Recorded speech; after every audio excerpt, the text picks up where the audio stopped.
And now, race fans, it's time for the command. Please welcome back your Grand Marshal, University of Michigan football coaching great, Lloyd Carr, for the most famous words in motorsports. Gentlemen, start your engines!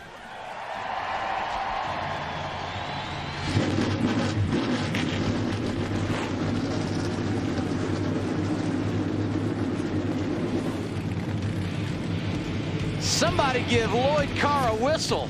I think he's still got it. We're ready to race in Michigan. Back with NASCAR on TNT in a moment. Good afternoon from the Irish Hills of Michigan. NASCAR on TNT, proud to bring you round 15 for the NASCAR Sprint Cup Series. We are 80 miles west of downtown Detroit in Brooklyn, Michigan, at the Michigan International Speedway. We have cloud cover right now, temperature of 75 degrees, east wind at 10 miles per hour, and the forecast throughout the afternoon calls for a slight chance of showers. Welcome again, everyone, and happy Father's Day. We are glad you're with us for NASCAR on TNT. With Kyle Petty and Wally Dallenbach, I'm Adam Alexander. You guys are smiling, and it is hard to wipe the smile off a driver's face when you come to this place. Why do they like it so much? Race car drivers love this place because you can race here. You know, you may go single file down the straightaway, but you'll see these guys go 4 wide through the corners. There's a lot of real estate that race drivers can use. If your car's not working, you find a different line. So that's why they like it. It's a little bit of a frustrating place because you need horsepower to run well here, especially if you're running the bottom. It takes a lot of power. But the race drivers love this place. It's always a blast. So last week at Pocono, Kyle, we talked about the drivers that started deep in the field. Rows 11 and 12 today. Yes. Have names like Kyle Busch, Carl Edwards, Jimmy Johnson, Kevin Harvick. It's going to be fun to watch them come to the front. Yeah, you've got those guys that are starting right in the middle of the pack, and then you've got guys like Jeff Burton and Brad Keselowski, a winner a couple of weeks ago, who's all the way at the back. And I'm going to tell you something. Those guys are going to need all 4 lanes to work their way through traffic. The other lane they're going to need to work through traffic is pit lane. Those guys have got to have a pit strategy that gets them back to the front. There is one guy at the start that has no issues with traffic. That would be one Kurt Busch, who took the pole here yesterday. Coors Light, the official beer of NASCAR, the proud sponsor of the Coors Light Pole Award, given to the fastest qualifier in each NASCAR Sprint Cup race. And this week, the Coors Light Pole Award goes to Kurt Busch, his 3rd straight, and he has more than any driver this season. Now we look at the lineup. David Rudiman joining Kurt Busch on row 1. Matt Kenseth, the driver everyone talking about in practice, joins Brian Vickers on row number 2. Regan Smith and Tony Stewart, a former Michigan winner, in row 3. Greg Biffle knows what it takes when it comes to the Irish Hills. He and Casey Kane share row 4. Row 5, last year's winner Denny Hamlin with Paul Menard looking for his first Sprint Cup Series victory. Landon Castle with a great qualifying run on row 6 with Martin Truex Jr. And now we visit with the pole sitter Kurt Busch. Wally, I think you got him dialed up. Yeah, we'll give him a shot. Hey, Kurt, this is WD up in the booth. You got a copy? Right. I don't know. We'll just stick with our numbers. We hit it pretty close every week. 4750. Strong 4750. Give him another shot here. Fast. Getting a solid 4600. Hey, Kurt, this is WD up in the booth. You got a copy? 10-4, is that you, Wally? Yeah, man, you probably starting to like that number 1 pit stall. You have a very fast race car, and you're knocking on the door to get your win here. What do you got to do different today? Well, we're close. We've got a great setup for qualifying, and we're hoping that bleeds over into this race today. It's a long 400 miles. It's a fun racetrack. I really enjoy racing here, and I know I've got the best crew on pit road, the best team behind me with the Shell Pennzoil Dodge. So we'll give it our best shot. You can't expect to win. You just got to put yourself in position. Well, when do you know, Kurt, when do you really start thinking about this, the strategy stuff? I mean, do you let the halfway go through and then you start worrying about it? You just drive your car and try to stay out front? When does that start come into play for you guys to really look at? Each and every run is a little different. You learn who the players are going to be, who's moving up, who's moving backwards. We just hope we stay up front all day and keep our proud double deuce up front. and we'll see how things play out towards the end. It could be 4 tires, could be 2. It could be just a matter of scrambling at the end. You never know. All right, man. Good luck. Have fun out there today. Thanks a lot, Wally. Thanks for Coca-Cola for the in-car camera. One last trip down the pit lane. Let's begin with Marty Snyder. Well, Adam, when Matt Kenseth qualifies third, the rest of the field usually should look out. But when I talked to Jimmy Finning this morning, he said, not so much. He said, honestly, I think we have a top 5 car. They made several changes to the 17 car this morning. He said the one thing we need, sunshine and a hot racetrack. That's when our car will be best. Ralph? Marty, just a week ago, Jeff Gordon got career win number 84, tying himself for 3rd all-time on the win list with Bobby Allison and Darrell Waltrip. But they're not worried necessarily about just getting win number 85. They're focusing on the championship. They're 11th right now. They want to get into 10th in the points. He's won 4 titles, but Alan Gustafson, his crew chief Chris Neville, has never won a championship, and he wants one bad. Well, is Dale Earnhardt Jr. ready to win? First, you have to look at what the team has done to get him in a position to win. Last year, he was 16th in points, rarely knocking on that door. This year, 3rd in points and knocking on the door just about every weekend. Dale admits he's making a lot less mistakes in the car. The team has given him a top 10 car each weekend, and he's got great communication between he and Steve Letarte. For more on the 29, Matt Yoakum. Kevin Harvick, fresh off probation, racing today like he has all year, only going for wins, not points. The focus, though, early on, Gil Martin told me, simply keep that car safe. Starting 22nd here at Michigan, we'll see guys fan out 3 and 4 wide until they can get to about the first pit stop. Just keep the ears on the dog. Larry Mack? Well, Matt, the smoke you'll see coming from pit road will be from the engineers and from the calculators. You heard Kurt Busch talk about it. Can I make it on fuel? But the big question, when the caution flies, do I go with 2 tires or 4 tires? This will especially be huge, Adam, when we get to the closing stages of this 400-mile race. Every year, it seems to come down to fuel mileage here at Michigan. Our race analysis for this afternoon's 400-miler, 200 laps, 55 miles per hour on the pit lane. Going to be big, and you see the pit window between 36 and 40 laps. Kurt Busch, David Rudiman, a Dodge and a Toyota. Share row 1. We are set to get it rolling in round 15 in 2011 in the Sprint Cup Series. Green flag in the air. We are racing at Michigan.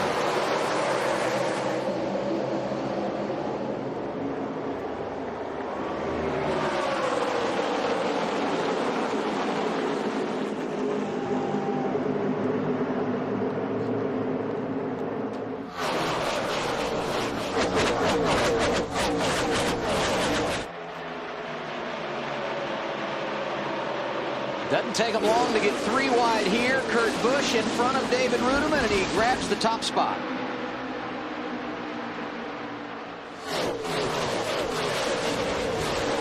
And you can see how they're going to really, you know, the draft really comes into play at this place. You don't think it does, but it really does. You'll see these cars, you'll see a lot of drafting going on and guys working with each other or hanging guys out on the straightaway. But boy, once you get to the corner, all bets are off. Tony Stewart inside of Brian Vickers and around him for 3rd off of turn 2. And that's almost a slide move. You see him just drive in the corner and slide up in front of Vickers and take that line away. Denny Hamlin serving notice. He came to play, getting around Greg Biffle for position. Look at the distinct lines as they go through the corner here at Michigan. Completing lap 2, Kurt Busch, the race leader. Tony's moving, passes a car for 3rd, and then the next corner he's already up to 2nd passing a car, or trying to make a move. 2 drivers that qualified well here, Matt Kenseth and Tony Stewart. They have great resumes at Michigan. They usually have to start outside the top 20. The fact that they qualified well could be a bad sign for the competition. Yeah, there's 3 drivers if you look at it, if you just look at the sport. Tony, Matt, and Kevin Harvick. It doesn't make any difference where they qualify by the last 50 laps of the race. If they have a car capable of winning, they're going to find their way to the front and be able to challenge.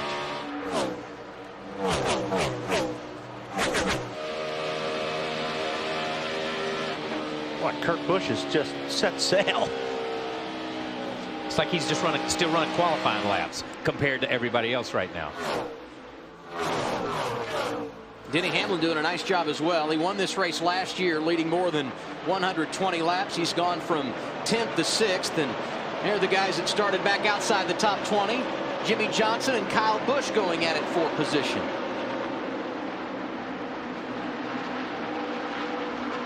Just in front of them, you see Mark Martin, a 5-time winner here, racing with Marcus Ambrose.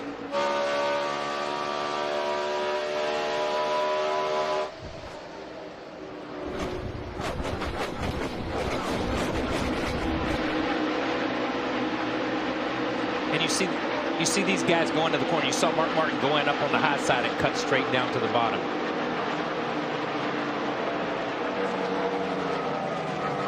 Paul Menard, good qualifying run. He started 9th.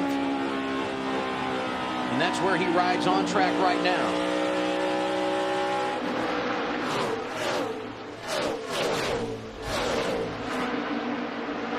That's where it feels like when you're in Menard's situation, you hit a brick wall.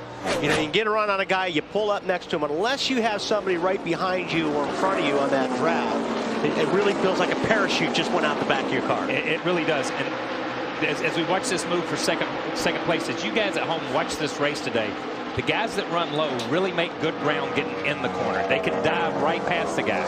Coming off the corner, the high lane keeps the momentum up and keeps going. If you're like Tony's car and it's working like it's working right now, it appears that high or low is working this early in the race for him. And really, the reason for that, Kyle, is because you can, when you're in a low line, you drive in deeper. Yes. You drive the car in deeper. You're on the throttle longer. When you're in the high line, you let it roll out. But when you're in the high line, you pick the throttle up earlier than the guy does on the bottom. So that's why you can get in better, you know, if you run the low line. But on the high line, you can get off better. And on the low line, let's be honest, you got more room to save it if it gets away. Absolutely. You got the whole racetrack to chase it up. And you know, to run that low line, I think you need to have a lot of motor. The guys that have big horsepower can run that low line because you just scrub off so much speed on the bottom. And if you've got more power, a little bit more power than somebody, it definitely helps. And again, if you're watching races on TV, now the way we start this thing, the pole sitter can pick inside lane or outside lane, whichever lane they want once you win the pole. If you'll watch a race where the guy picks the outside lane, you know that outside lane is the faster lane most of the time during the day. And right there was a great example of the 24 was about to get passed by Harvick, and Keselowski went up there and drafted him, gave a little bit of a bump, and he actually pulled the pass off. What's up with the 29, man? Jimmy 48. Johnson, caution on the track. First caution of the day coming out at lap 7, and it's for the 5-time champion, Jimmy Johnson. That thing's got a right front flat, a left front flat, a left rear flat. He's up there in the middle, and he's probably just going to lose the air because he's got somebody kind of behind him on his left rear. That's just a classic example of taking the air off the rear of the car and spoiler. He just lost grip in the rear there. Just not in a really good spot. Just in a bad spot on the racetrack. There's somebody under you, there's somebody on the outside, and there's not enough wind, not enough downforce to hold the car. AJ did a good job of steering to the right and staying off of him. You see those tires popping as he's got him locked down. On board with Kyle Busch, looking back at Jimmy off of 2.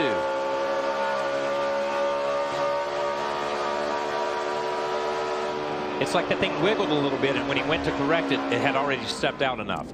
And he has to run really slow around the racetrack here to keep these tires from coming off and tearing the fenders slap off this thing. He's riding around with 3 flat tires. This is not a big deal at this stage of the race unless you tear the fenders off of it, and then you may be done. Yeah, and what they'll have to check here is you guys noticed when the car was sliding, look at that right front. That splitter is on the ground, and the whole time he's riding around, it's like just grinding that splitter off on the right front. You begin to lose that little bit of splitter. It didn't take much. Remember, we talk about 16th on bump stops, 32nd on bump stops to keep and adjust that thing. Come on, boys, we got to do 4. Hustle up, hustle up. Yeah, they got to hustle up. Jimmy Johnson already in for his stop, and the rest of the drivers joining him. Marty? Tony Stewart had one of the fastest cars in that run very early on. They were surprised at how good the qualifying lap went, so also a little surprised how well it went. 2 tires for Tony. Ralph? Marty, they're going to go up 2 rounds of the track bar for Brian Vickers. They wanted right side tires and fuel on the 83. That's what they've done. Steve Addington trying to control the track position, one of his keys in the beginning of the racetrack. Bar adjustment, the car free, just right side tires only. Chris? Well, Dale Earnhardt Jr. saying the car is dirt track and loose into 1 and 3, so they made a track bar adjustment and 4 tires. The race off pit road. Won by Kurt Busch. We're back for NASCAR on TNT in a moment. Today's Green Flag restarts presented by American Ethanol. American grown, American made, powering NASCAR. Ryan Newman stayed on track. He did not pit. Kurt Busch, the first to leave pit road. They restart on the front row. He spun those tires. Ryan Newman spun it. Whoa, look at that. That's almost like somebody missed a shift or something. Yeah, and it's like Ryan spun the tires because he was the pole setter. The 22 can't beat him back to the line, so he has to check up, and everybody behind them get 4 and 5 wide. And look at that. That's why this place is so fun to run. Taking advantage, Kurt Busch goes by off of turn 2. Greg Biffle joins him. Newman follows in line in the 3rd position. Better keep your eye on Denny Hamlin. He looks good early.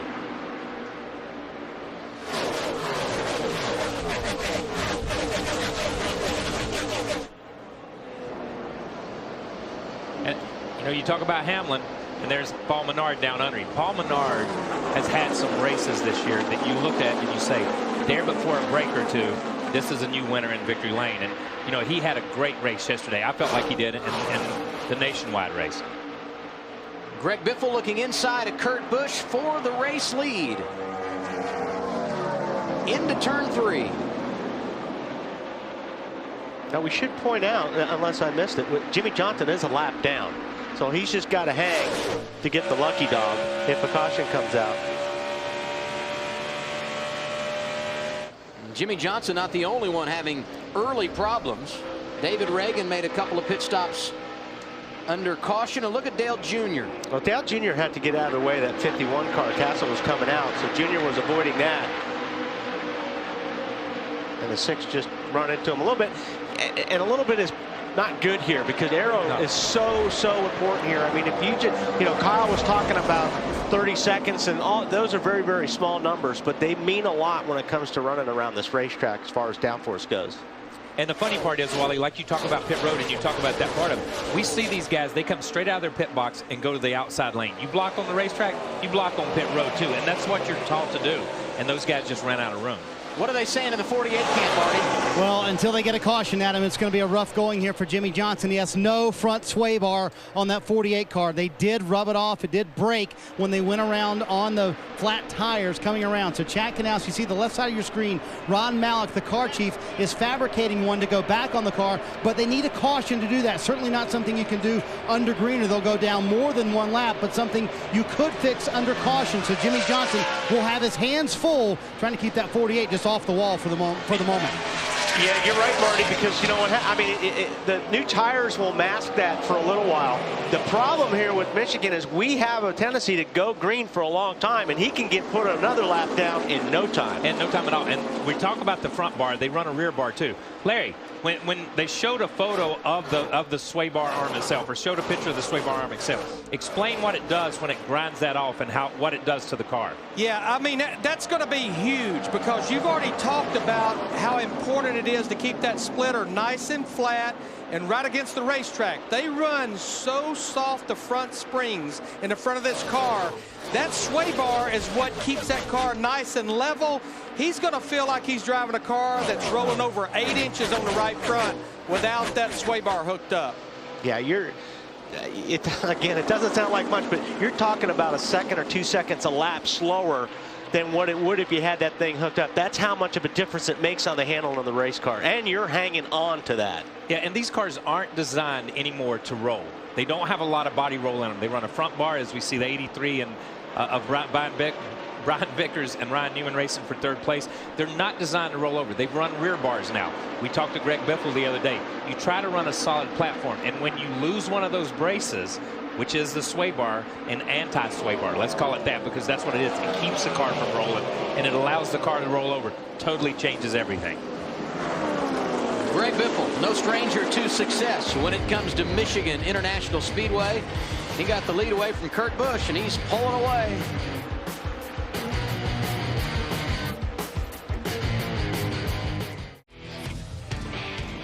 NASCAR on TNT back at Michigan, where Greg Biffle is the race leader. And we remind you to log on to NASCAR.com/TNT Million. You got 30 laps left to get your picks in for today. You pick the top 10 drivers in this race in the correct finishing order, and you can win up to $1 million. You have until lap 50 in this afternoon's race. And if you had Jimmy Johnson in your original top 10, you may want to go in and make a change. Johnson, the 5-time champion, bringing out the first caution of the day. He is 1 lap down. And if we stay green, it may not be long before he is 2 laps in arrears. And there'll be guys 1 lap down in front of him, so it could be a very long day for the 48.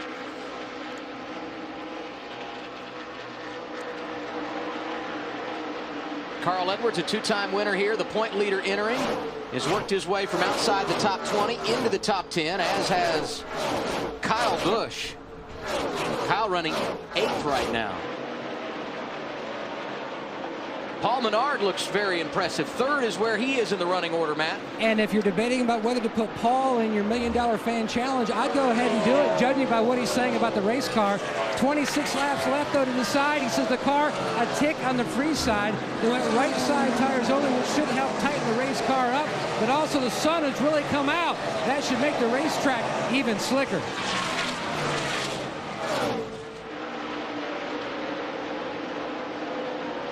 And here's Brian Vickers.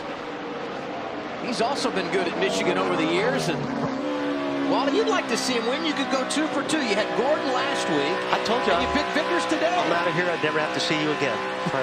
Going to Vegas. Going to Vegas, baby. Going to Vegas. It'd be a blessing for Kyle and I both. And everyone involved. I mean, hey, you know what? He runs good here. He's got some really good results with this racetrack. A.J. Allmendinger, not one of his favorites. Right now in the 10th position, in the 11th spot, excuse me, and right behind him, Denny Hamlin, who won this race a year ago. David Rudiman is there, and they're closing on Carl Edwards.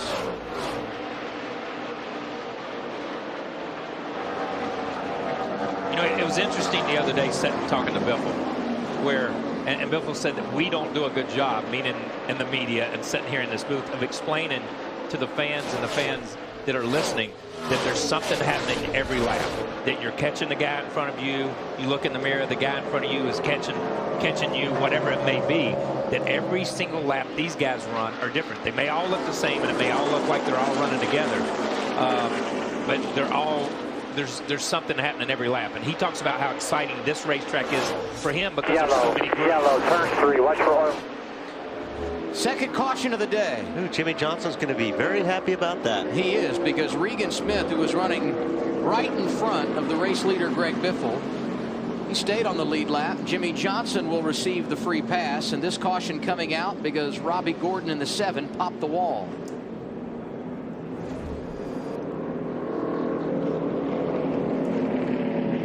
Oh, he's got a left front tire down. That's why he whacked the wall.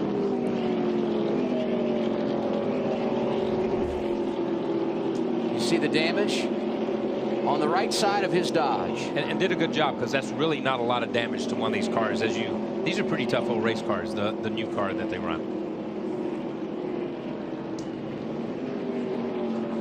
So good not only when you look at the scoring situation of Jimmy Johnson, he gets on the lead lap, but now they get the caution and they can work on this race car. For more on that, we go down to Larry at our Toyota Torque car.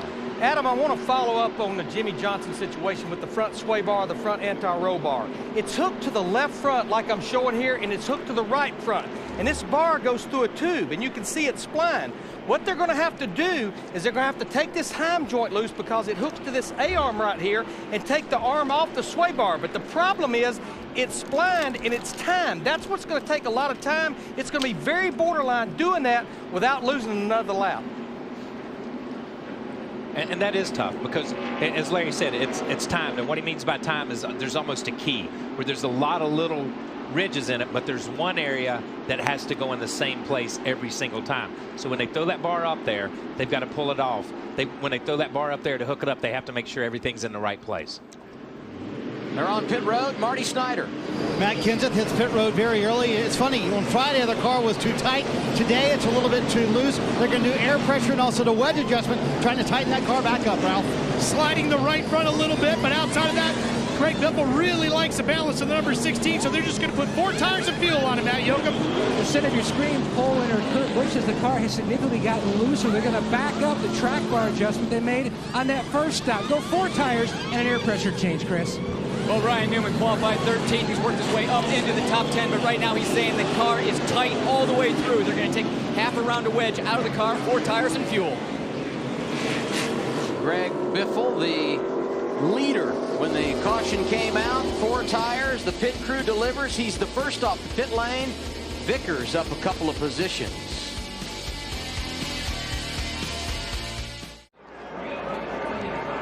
Back in Michigan, Jimmy Johnson made repairs to his race car, but it took another lap to do so. He is 2 lap minutes down in 43rd. The restart coming as we put lap 30 on the board. Greg Biffle, Brian Vickers starting out front, and here comes Kurt Busch again. But you see how that high line on these restarts, they load it off in the corner, just as Wally said earlier. Pick up the gas so much quicker, and they just get it, just rocket down the backstretch.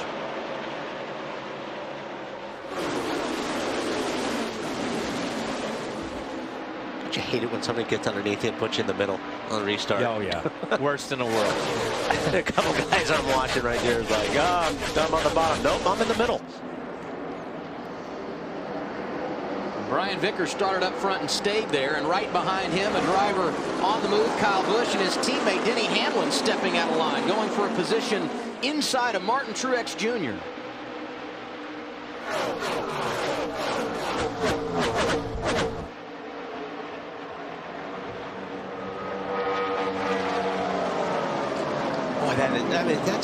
That's horsepower right there, that 18 car. Just power. Those guys have some motor.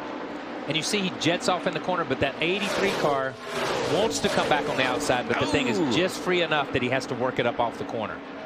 Talk about Kyle Busch and Denny Hamlin. They look good today. And Joey Logano, their teammate, started at the rear of the field today because of an engine change here on Friday. Only 10 laps in practice this weekend, and he has worked his way into the top 15. And some stuff happened the other day in practice for people that didn't watch it. Joey Logano actually got in Denny Hamlin's car and ran some laps. Denny said, I'm close enough. I feel like my car's pretty good. Come over and get in my car, Joey. See what the racetrack's like here at the end of practice. That's the advantage sometimes of having a teammate. Joey had trouble in the first practice, had trouble in the second practice, missed a lot of practice, like as you said. The one advantage is he does have, he ran the nationwide race yesterday, so he's got laps on the racetrack, knows where the racetrack is. And time now to check in on the AT&T Fastest Pit Crew Award. Here's a look at the standings following last week's race. Tony Stewart in front of Kevin Harvick, Paul Menard, and Jeff Gordon. Fans, AT&T wants to know what you think. Text the car number for the pit crew you think will average the least amount of time on pit road today to 234-567. AT&T, the nation's fastest mobile broadband network, is getting faster with 4G.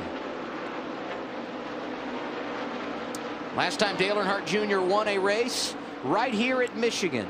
In the 88 car, not bad. Up to 11th as he goes around David Rudiman. And you know, when you run that bottom groove like we just saw Junior come up off the corner and go all the way out and to the wall, you need the whole racetrack to run that bottom groove. And what I mean by the whole racetrack is that last 10 or 15 feet of the wall. When you come off under somebody and have to pinch it just a little bit, it blows you away, doesn't it, Wally? Yeah. On how much it slows you down the straightaway. And if you have somebody up on the outside of you, you actually most of the time you have to lift because the car is sliding up towards that wall anyway. And in order to stop the car from sliding towards the wall or into the car beside you, you have to roll out of your throttle, which kills your momentum on the straightaway. And Junior got a good run going in 3 on the 14 car, and you see the 14 car of Tony Stewart right there. Tony just checked up, let Junior go, knowing that running 2x2 down the straightaways, as long as these straightaways are, it's going to kill both of them. Yep. Junior now inside the top 10, running 5 positions behind Brian Vickers, who's enjoying a very good day today. Ryan Pemberton, his crew chief, is mic'd up. Let's give you a little inside tracks. Nice job, girls. Nice job, girls. Hey, he's showing off. It's Canada. It's his hometown, in front of his hometown crowd. You do it for the hometown, the Canadians? What's that? You do it for the hometown Canadians? That's good stuff right there, because that's not talking on the radio. That's him actually talking to his team off the radio so the drivers don't hear it. And just patting his guys on the back and cheering them up and keeping them happy. And this just gives you a good indication how the car is working for Vickers, and giving actually a lot of wheel there, a lot more wheel than I think Biffle was up earlier when he was up front. I mean, Ryan's car's working good. He's using the low line right now, or he has been. He's going to get passed on the bottom here. But he has been running the low line just about every single lap. So he may start searching around and see if the car works better somewhere else. And really, we've run 7 or 8 laps on this set of tires since the last restart. So it's time for their tires to start going away enough that they need to search. What are they saying in the 83 camp right now, Ralph? Ryan's been saying on the radio that he tends to start off tight on a run, and then as he gets deeper into it, the car tends to come back around to him. And remember, he got Red Bull their first points-paying victory right here at Michigan.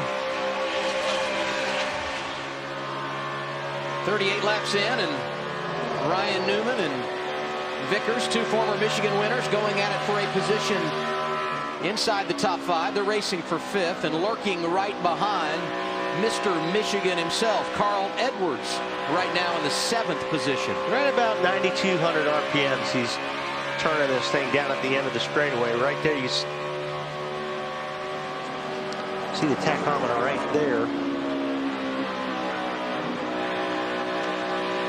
Not off the throttle very long around this racetrack. You just hear him, you get out of it, let the car roll a little bit, maybe a little bit of braking, and then you're right back on the gas. Vickers today started this race in the 4th position.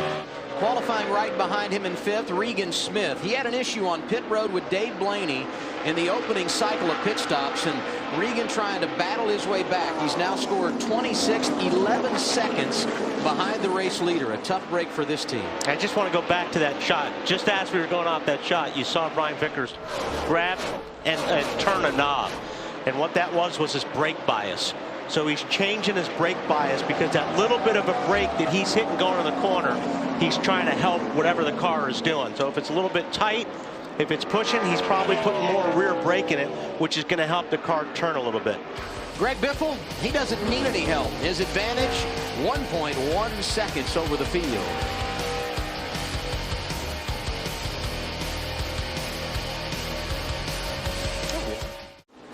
The NASCAR Sprint Cup Series rolling through the Irish Hills of Michigan. Greg Biffle, the race leader, 44 laps in. Kurt Busch, Matt Kenseth, Kyle Busch, Carl Edwards, the top 5. And it's time now for the KFC Trivia Quiz. Who won the first Cup points race at Michigan? It took place June 15th, 1969. I'm messing with you, man. 1969. Thank you, Kyle, for helping out. I'm just helping you, man. And we don't need your help on the answer right now. Okay, I know. Matt Kenseth inside of Kurt Busch. We give you the answer to our KFC Trivia Quiz later in the show.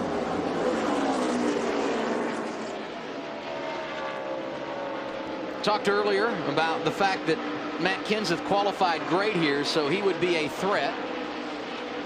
Now Roush Fenway cars running 1-2. Biffle leading, Kenseth second, and not too far behind. The point leader and teammate Carl Edwards. Chris. Well, in the pre-race show, we talked about Carl Edwards dealing with tire issues on Thursday. I took a look at the tires that came off the car on that last caution, and all those tires looked good. That left front did not look like there was any chunking on the outer shoulder like we saw on Friday. Carl's saying right now the car a little bit too free, but not a big deal. So Bob Osborne not making too many adjustments with that car. But Carl is already sizing up his competition. We heard him talk about it just a couple laps ago. 29's using the apron over there. Left side's below the yellow line. It runs like a bear around the bottom here, so we'll see what happens. The last driver to sweep a weekend here at Michigan, winning a nationwide race on Saturday and a cup race on Sunday. Carl Edwards did it 3 years ago, and of course yesterday afternoon he beat his teammate Ricky Stenhouse Jr. in nationwide competition here at Michigan. And he's talking about using the apron, and why they're doing that. There's actually a lot of grip on the apron if you run down like you go down in the corner and you get down underneath that white line. But it doesn't stay there all day. You can get away with it for a little while, but the more you run on it, the more you take that grip away, and then you got to move back up eventually anyway. Yeah, but that's the, and you said it in the opening, and we're watching it right here. That's the best part about this racetrack. You can run in a place and it goes away. You just go find you another place to run. Now, you may not be as fast, but you can find a comfortable place to run. And that's why this race is a funny race. You get guys that'll check out, just like we're seeing Biffle here at the beginning. But by the end of the race, there may be somebody else who's found a better groove. You saw the numbers on the Roush Fenway organization. Right behind Carl Edwards, Dale Earnhardt Jr. up to 6th. He's been impressive, Chris. Yeah, early on we heard Dale say that the car was just dirt track and loose around here, so Steve Letarte made some changes on that first caution. In the second run, Dale ran for about 10 laps, said the car was pretty good, but then it started getting really loose again, so Steve Letarte said, be patient, buddy, we have 175 laps to go. On that next caution, came in, made some big wedge adjustments. Now Dale's saying the car is pretty tight, but as you can see, he's running up to 6, so that car might be tight, but it's fast. And we'll see how things progress. We are halfway through a fuel run. Greg Biffle leading at Michigan in search of his 3rd win at the track.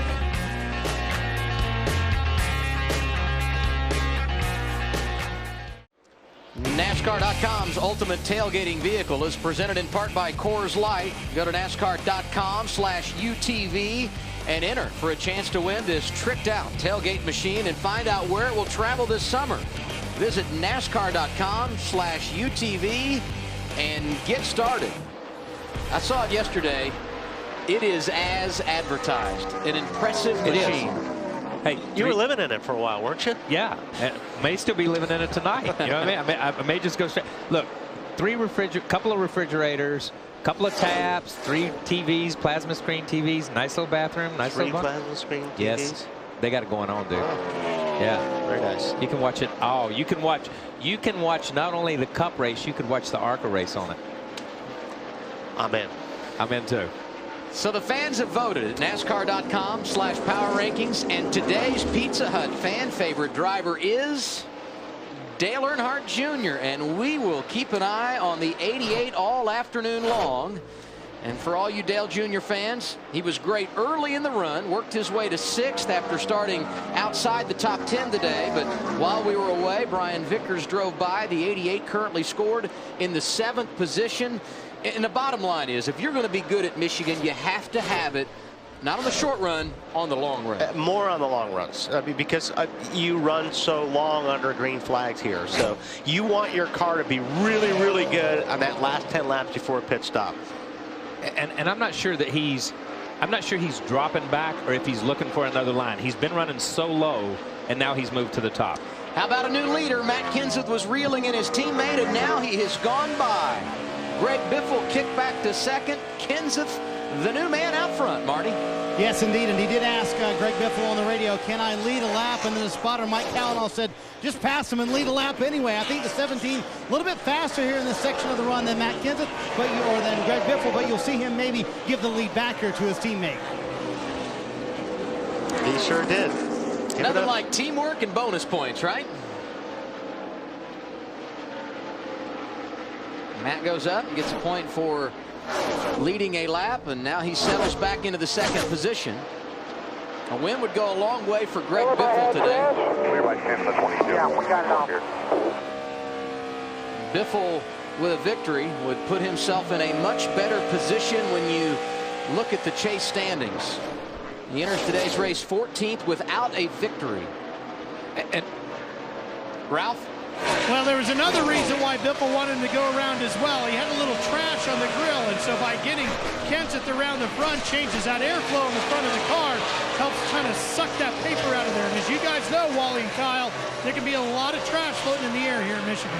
Yeah, it hasn't been as bad as we've seen in the past here at Michigan, but you're right, Ralph. I mean, it almost looks like there's confetti on the racetrack sometimes at this race. And there's not much openings anyway, so if you get anything that blocks that radiator, your temperature will fly up. It's been a while since these drivers have been on pit road. Try 30 laps. They'll likely be pitting under green when we return.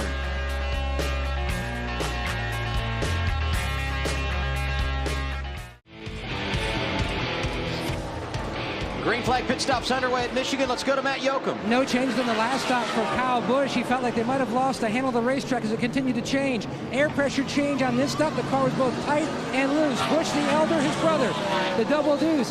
His car extremely tight. Air pressure change for Busch. Ralph? The 24 Jeff Gordon was very, very loose, so they make a big chassis adjustment to him. 4 tires and fuel, and he'll be back at it underway. Marty. Ralph Mackinson said his car was much better, just a little bit loose on that run. It'll be a very small air pressure adjustment. Ran second for much of that run, but did lead the 1 lap when he ran his teammate. Ralph? Marty, it's just 1 round in the left rear chassis adjustment on the 16. That's the only adjustment they're making to the car outside of 4 tires and fuel, Chris. Carl Edwards still saying the car just a little bit tight, but not big changes down here. Just a small air pressure change, 4 tires and fuel. 88 Dale Earnhardt Jr. Steve Letarte was hoping to stretch it to lap 67, but they came in early. That car's still a little bit tight, just making an air pressure change. Teams were on pit road under caution at lap 28, and this cycle of green flag pit stops began at lap 60.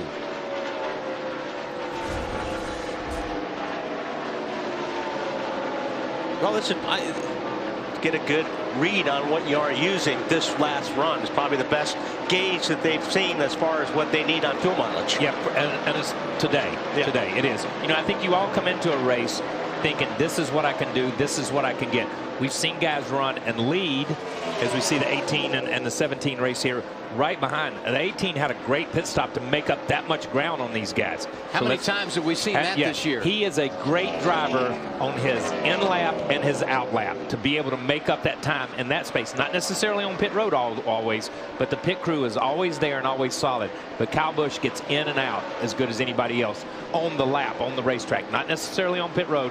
Not saying he's speeding. That's not what I'm saying. But he does a good job. The lead for Greg Biffle prior to the pit stops was 0.3 of a second. And as you can see, that advantage is gone. Kenseth and Kyle Busch both right there. Kyle sneaking around Matt Kenseth for the runner-up spot.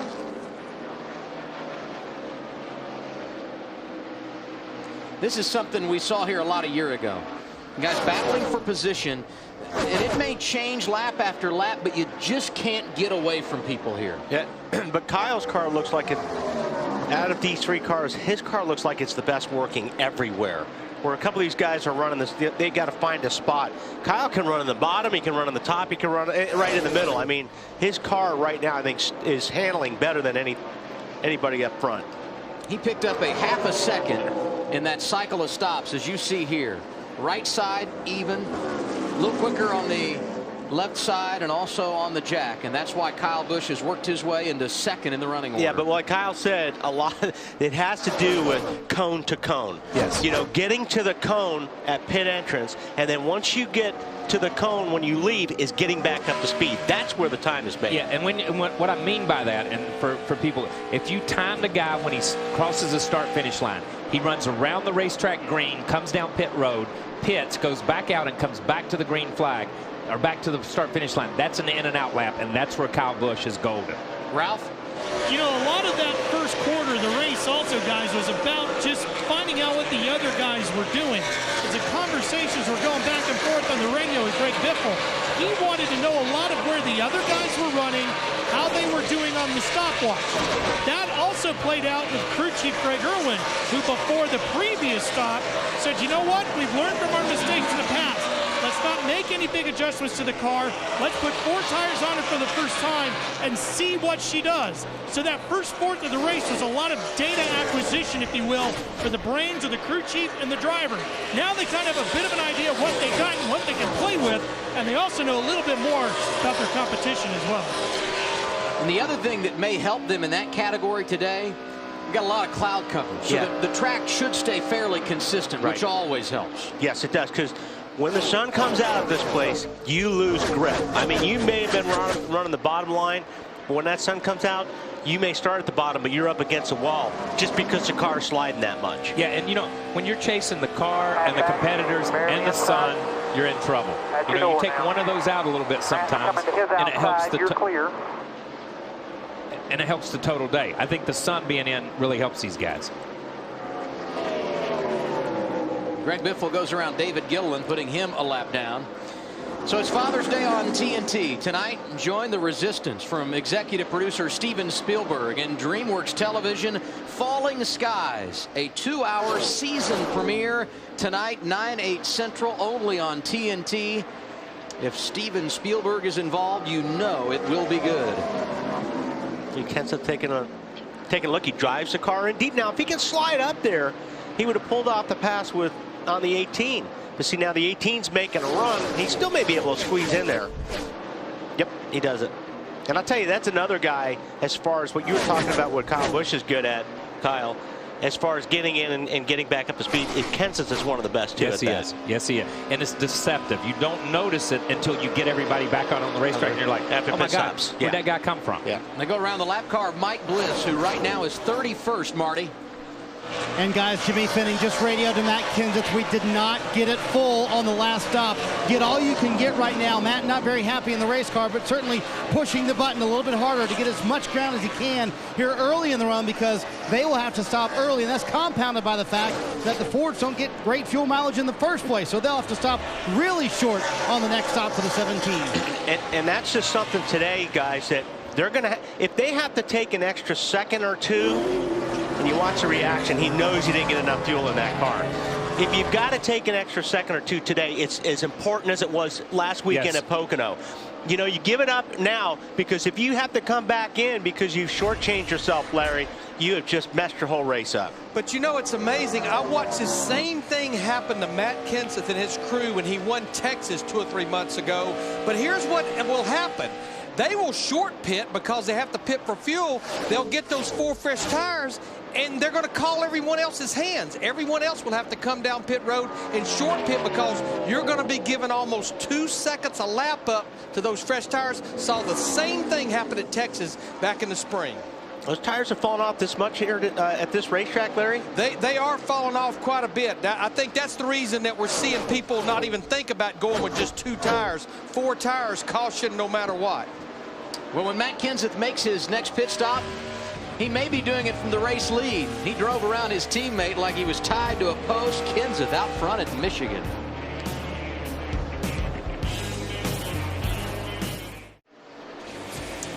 Matt Kenseth not worried about the car being full of fuel. He has stretched his lead now to 0.4 of a second over second place Greg Biffle.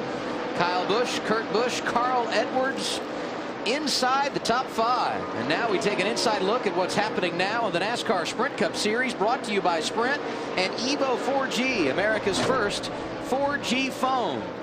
Biggest mover today, Brad Keselowski, started 41st. He's up 23 positions and looking good. And then you have his teammate, Kurt Busch, impressive today. Started on the pole, and he's got the fastest lap of the race. How about 186 miles per hour and some change? For more NASCAR stats, live in-car audio, check out NASCAR Sprint Cup Mobile and the Evo, only from Sprint at sprint.com/speed. Matt Yoakum. Every 10 laps, Adam, the weather changes, going from cloud cover to direct sunlight, causing frustration for pole sitter Kurt Busch. Every run, his car has been drastically different, and he just summed up his day so far on track and in the pits. Our car, as always, is junk on green flag stops, plus slow pit stops. It's not helping.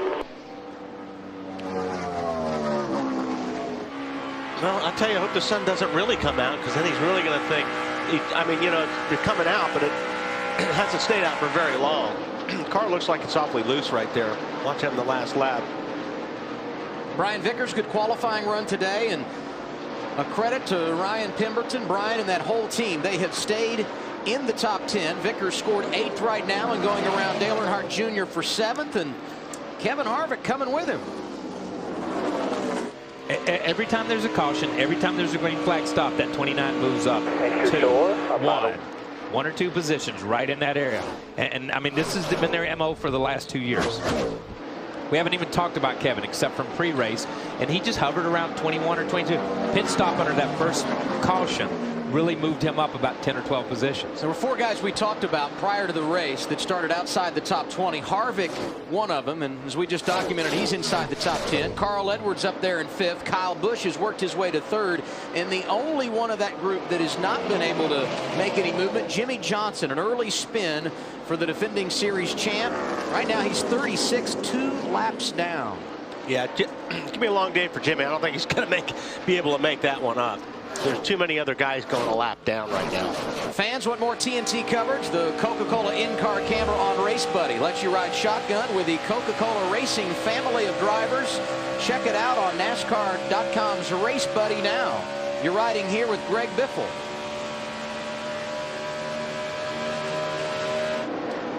If you haven't been on Race Buddy, you owe it to yourself to check it out. Just flip up the laptop while you're watching the race here on TNT, and it is a whole new experience. It is. It's pretty incredible, all the information that they're showing. You can find it all at NASCAR.com. This season got off to an electric start for Trevor Bayne, winning the Daytona 500. Back in a Cup car for the first time since April, and welcome back. And you know that he come up off the corner, not knowing where the 33 was, tried to keep it pinched down, jumps a little sideways on him, and he has to chase it back up the racetrack. But I mean, that's what you do when you come up off these corners. You have to turn a little bit more, especially coming out of corner. See Bayne in 26th. And there's Joey Logano going by on the inside. Talk about 2 distinct different lines in the corner. You saw it right there. And there you see the 20 car is so much better through the corner, but does not have enough power to get up off the corner. It looked like the 21 practically stopped up there in the high line. Exactly. He just got on the throttle and went around the outside like this guy. Matt Kenseth leading the race. He's pulled away. His advantage 2.3 seconds over the runner-up, which was Greg Biffle, but now it's Kyle Busch on the outside.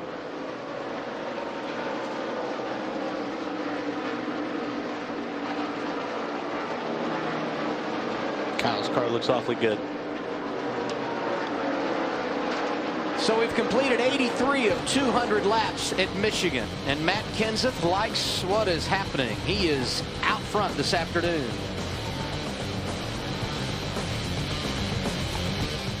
We are under caution for the 3rd time today, and here is the reason why. Brad Keselowski, a winner a couple of weeks ago, and check out the tire. Oh man! Wow, how lucky is that, right in front of our camera? I know.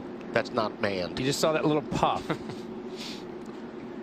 Keselowski was running in the 18th position, and you see big time damage for the Blue Deuce. Yeah, you look at that damage compared to like Robbie Gordon's damage earlier. Yes. That's normally how you hit a wall when you cut a tire here at Michigan. The leaders did make pit stops under caution. Let's update what happened, starting with Marty Snyder. Adam, the caution came out at a very good time for Matt Kenseth, who was about 8 laps from a green flag pit stops for having that fuel not get all the way full on the last time, but he went from 1st to 8th on the stop thanks to a 17.5 second stop. He said the car a little bit too tight, quarter pound out of the right front and up on the track bar as well, Ralph. As far as the 16 to Greg Biffle is going, they're surprised by the high quality of fuel mileage that they're getting. It's better than they've seen in some testing runs, but they're also getting very good grip. They added a little small piece of tape to the car as well because their temperatures are only up to 215. The only thing I'm a little concerned about is twice now the left front tire has seen some chunking, Matt Yoakum.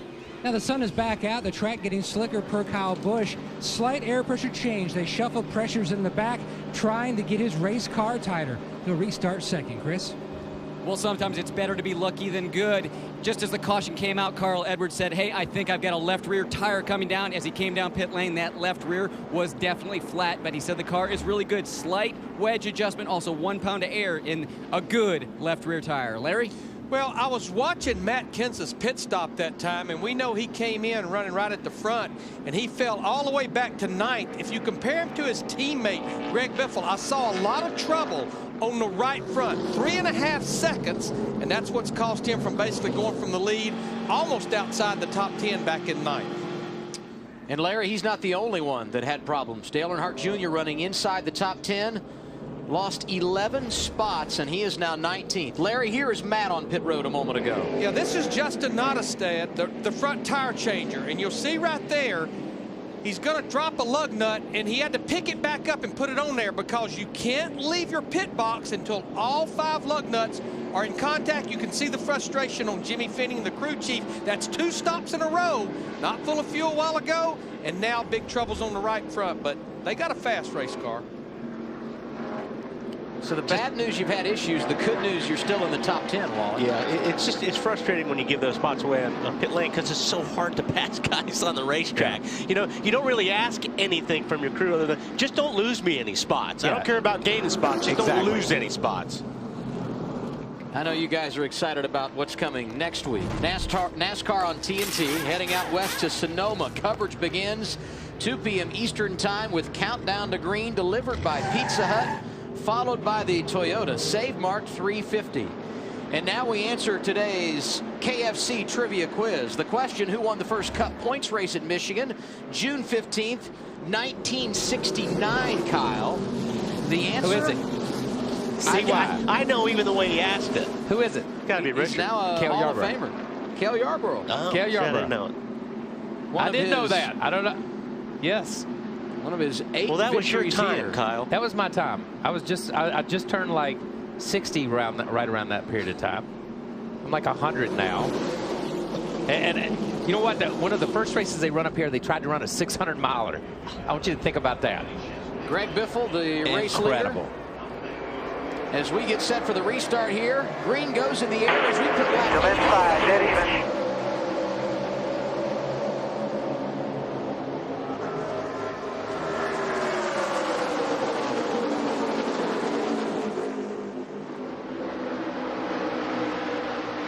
Well, that outside is. Whoa! That was loose. Oh, that outside is definitely the lane to start if you're leading. You ever wondered why cautions breed cautions? It's because guys drive like this on the restarts. Yeah, and we saw Vickers almost, as he come up out of the corner, get into the side of Menard. And you see he went from about 5th or 6th in line back to about 10th because he just had to check up.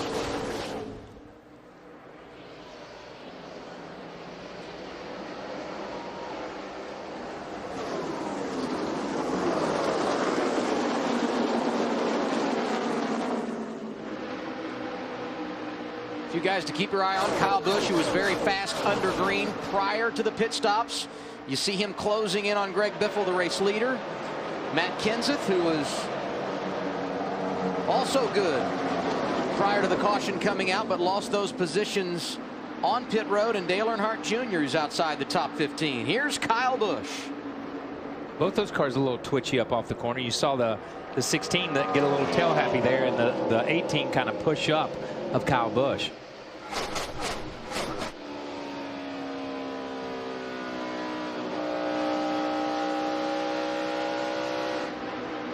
You know, on new tires, when we go to that in-car shot right there, you really hear the guys roll out and go back to the gas, as Wally said earlier, really fast.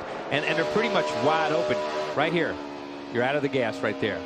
You see Kyle roll to the bottom, picks it up, and he's basically wide open when he gets back into it because they're on fresh tires. We'll go back to this shot a little later, hopefully in the race or in this run, and you'll hear him start rolling out a lot sooner and feathering until they get it up off the corner.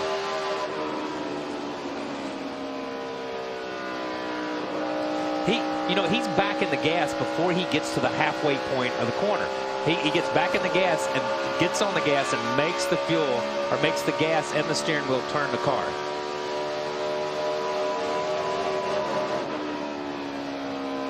So just a little bit of brake, just enough to set the nose.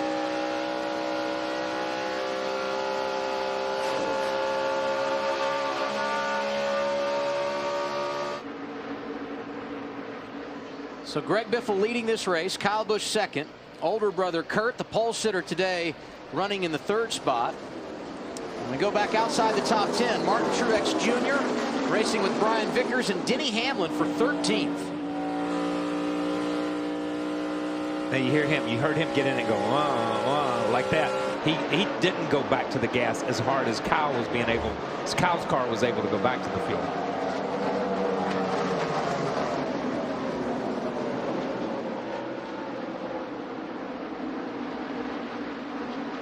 Wow. Casey Kane working over Kevin Harvick here. This inside the top 10, the battle for 6th. And Casey had both left side tires down below that white line on the flat that Wally talked about earlier, having so much grip. But as he started up off the corner, the thing broke loose and went into a 4-wheel slide, and Menard catches him down the front stretch. Now, if we were at Daytona or Talladega, you couldn't advance a position while running below the line. Outside of Daytona or Talladega, the line means nothing. I don't think he was completely below the line. No, he just had a couple tires. But he wasn't advancing his position either, so that wasn't... If he was completely below the white line right there, he'd be crashing. Paul Menard still in the top 10, enjoying a nice afternoon. See Carl Edwards, the point leader, just in front of him right now in the 8th position. Haven't heard much from Mark Martin today. He's in the top 10. Yeah, and you talk about Carl Edwards and Casey Kane and Paul Menard right here in this. This is where these guys have kind of stalled so far. They've been the consistent runners in this area, just as we've seen the 17 of Matt Kenseth. We go back to the 16 of Greg Biffle and the 18 of Kyle Busch. Those guys have been the best cars. Now, obviously, the 17 of Matt Kenseth had a little trouble, but he's back in 5th position. But new to the top 5 is Allmendinger and some of these guys, and they're hanging on right now. Kyle Busch looked like he was going to get the lead early on the restart, but it's still Greg Biffle out front.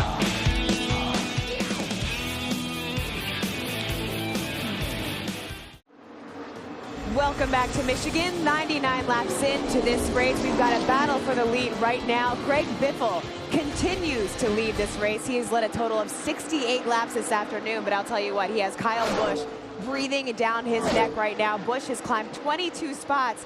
Larry Mack, I want to say that one guy we have not talked about is Jeff Gordon, who is still on the way back at 23rd, even though he started 31st. After talking to him in our pre-race show, you would think that he thought he was going to be a lot higher, didn't he? Well, I really did. Right now, though, I see Kyle Busch taking the lead from Greg Biffle in that 16 car. Remember, this is a track that Kyle Busch has never won on in the Sprint Cup Series. But back to Jeff Gordon in the 24 car. I did not feel that good about him when he qualified back in the 31st position. Here you see him racing Joey Logano. He's sitting there outside the top 20. And this is a guy that has 36 starts here. And half of those starts, he finished in the top 5. I don't think he's going to get his 85th win here today, though. I would say that Hendrick Motorsports might not be having the best day that they want to go home with, guys. Thank you, Lindsay. Thank you, Larry. Saw Jeff Gordon dirt tracking it off the corner. Kyle Busch not only got around Greg Biffle, but his advantage 0.2 of a second last time around. And as they cross the stripe here, the lead for Kyle, nearly a half a second. Kurt Busch continues in 3rd. Matt Kenseth in 4th. And what about A.J. Allmendinger in the top 5? A driver that got off to such a good start in 2011 needs something good to happen, and they've been impressive here so far today. And another Ford with Richard Petty Motorsports, this part of that Roush group and that contingent. Really, when you look at it, that's 3 Fords. And I don't think in our production meetings and some of the things that any of us thought the Fords were going to be as strong as what they are today. I know I didn't. I really felt like that the 1.5 mile and the mile racetracks had begun to match their forte and their engine combination, their aero package, their chassis setup. They're the surprise to me so far in this race. Kyle Busch started 24th. He's got the lead at the halfway point. Matt, what are they saying? Adam, a driver's cockpit is a controlled environment where the littlest thing can take away focus and cost you on the stopwatch. Kyle Busch battling not 1, but 2 issues. Ask for the 8th man because I need a bag of ice and I need some sort of cloth with the liquid to clean my visor. My visor's killed because I threw water out that had water in it. Okay, 10-4. The second issue, right before the last pit stop, Kyle reported to the team he was not feeling well, some kind of indigestion. Scott Riggs did make a stop by the team's pit. He could be the guy to get in the race car, and Kyle Busch would have to get out. But Wally and KP, you're leading the race. Your best race ever you've had so far at Michigan. I don't see him getting out. No, he ain't going to get out. The bag of ice will help a lot. What you do is if you can get your belts loose and you unzip your uniform, you put the bag of ice on your chest or over your heart. And it actually, that was always worked really, really. I know we have all these air blowers and all this stuff, but a bag of ice brings down your body temperature better than anything that I've ever found, Kyle, and I think that'll help a lot. Yeah, and you know, but the interesting part is, remember last week we talked to Kyle Busch, and he said, my Hans collar, it's really hard to we asked him that. It's really hard to unzip my uniform and get that ice down in there. And when we talk about loosening your seatbelts and doing all this stuff, we're talking to people under caution when you come down pit road. This is not something he's going to do under a green flag stop, but he does need some type of relief, obviously, and he must not be feeling well. He's not feeling good about his advantage over second place Greg Biffle either. It is down at 0.2 of a second as you watch behind them. Carl Edwards in 6th. That's Kevin Harvick and Mark Martin right behind.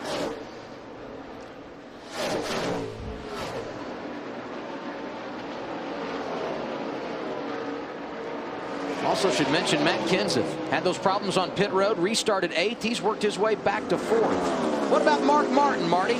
Tell you what, it's been a pretty good day for Mark Martin. A few runs ago, he was running 24th. Now he's up in the 8th position. The last 3 stops, Adam, they have made no changes to that car. Mark says it starts to run a little bit loose, and then he gets tight towards the end of the run, but he's very happy with the balance of that 5 car, slowly making his way to the front, proving you can get to the front and pass guys. His old teammate trying to pass somebody. Greg Biffle all over Kyle Busch. Put lap 106 complete on the board this time by. And the advantage for Kyle under 0.2 of a second. Kurt Busch, Matt Kenseth, A.J. Allmendinger make up the top 5 here at Michigan.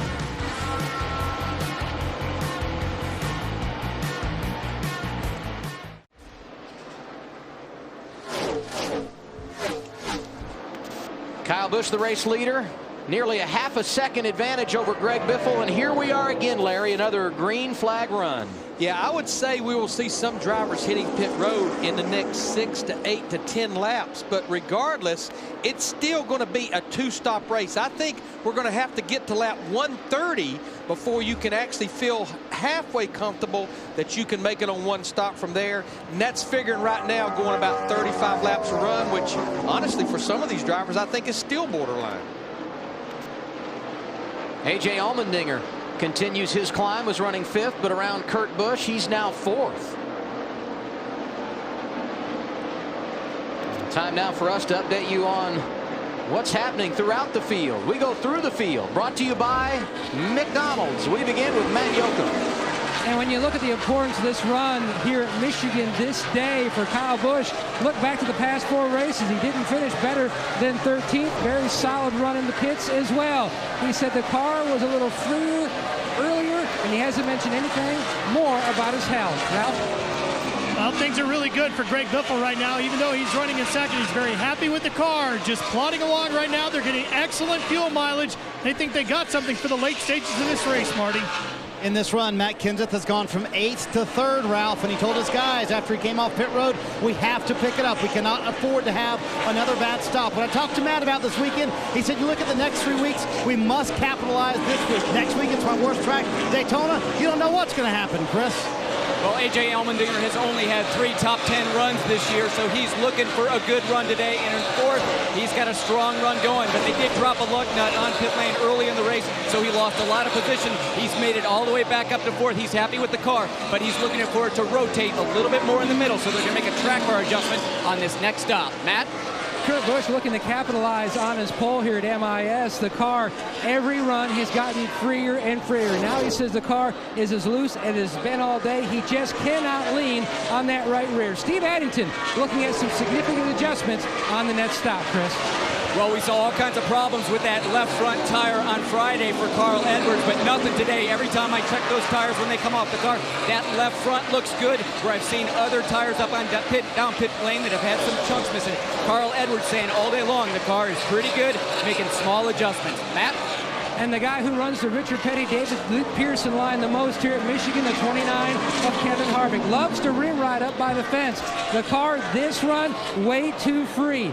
Gil Martin looking at a track bar adjustment, possibly air pressure on the next stop, which is closing in. Marty?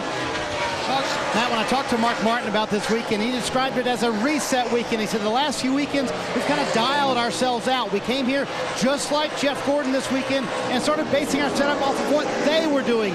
Just past Casey Kane for 8th position. Car just a little bit too tight, Ralph. Well, Casey Kane wants to bring the track bar up, but he also wants to get an air pressure adjustment to help that car gain some grip. Car number 4, Casey Kane. Chris, looking for a little more grip. Ryan Newman running 10th right now. He's just been pretty much saying all day that the car has been a little bit tight. He's been trying different lines, but he says as he works his way up the racetrack towards the wall, the car just keeps getting tighter. So they're going to make a couple more adjustments on this next stop. Larry?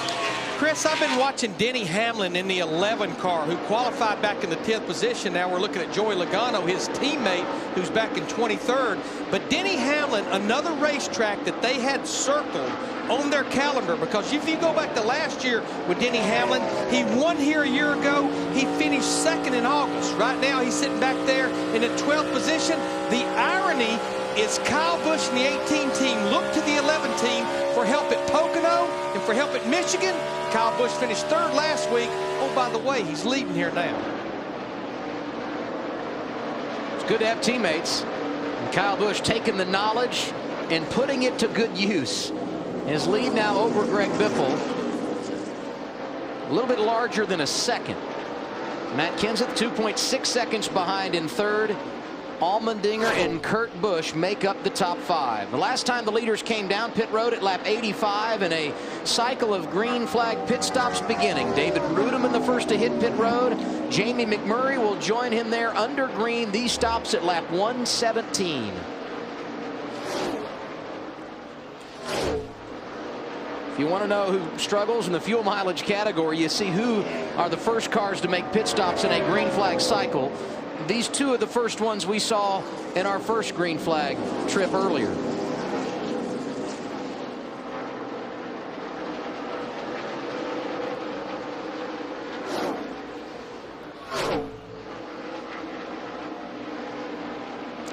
This is where you want to be. You don't want to be messing with anybody or have anybody messing with you. Have Biffle on your back. You've got all the clean air you want.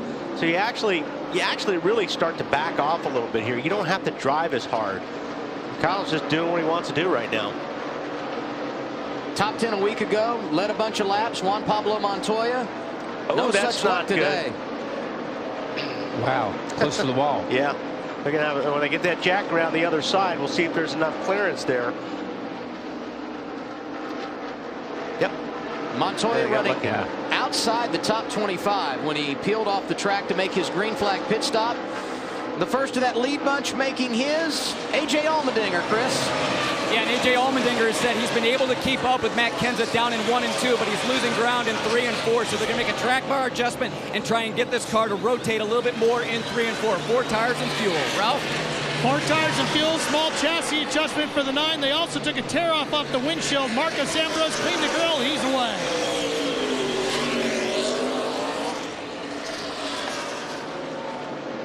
Matt Kenseth in front of Marty. Yes, and he pits in the 3rd position. He said the car just a little bit too loose at the beginning of the run. Matt did remind everybody, make sure we get it full. 4 tires, no changes, Ralph.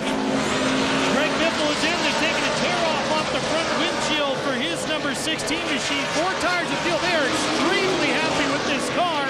Now just watching for the 83, making his adjustments, waiting for him to come there. They're going to do a quick chassis adjustment to him as well and send him back out. The 83 guys got to get their car better on a run right after a pit stop. They lose way too much time the first 10 laps of a run. Yeah, and that's exactly. The first 5 or 10 laps of the run is where he needs to be moving forward, not just maintaining. But he's not even maintaining in these first 5 or 6 laps or 10 laps. He's fallen a little bit. Casey Kane running inside the top 10 will make his pit stop at lap 121, Ralph. Casey Kane is in as well. They go around to the right side. They're also going to make a chassis adjustment on this car. They do that. Take care of the left side tires as well. Pull him full of fuel and send him back underway. Kyle Busch, the race leader. He's led 23 laps today.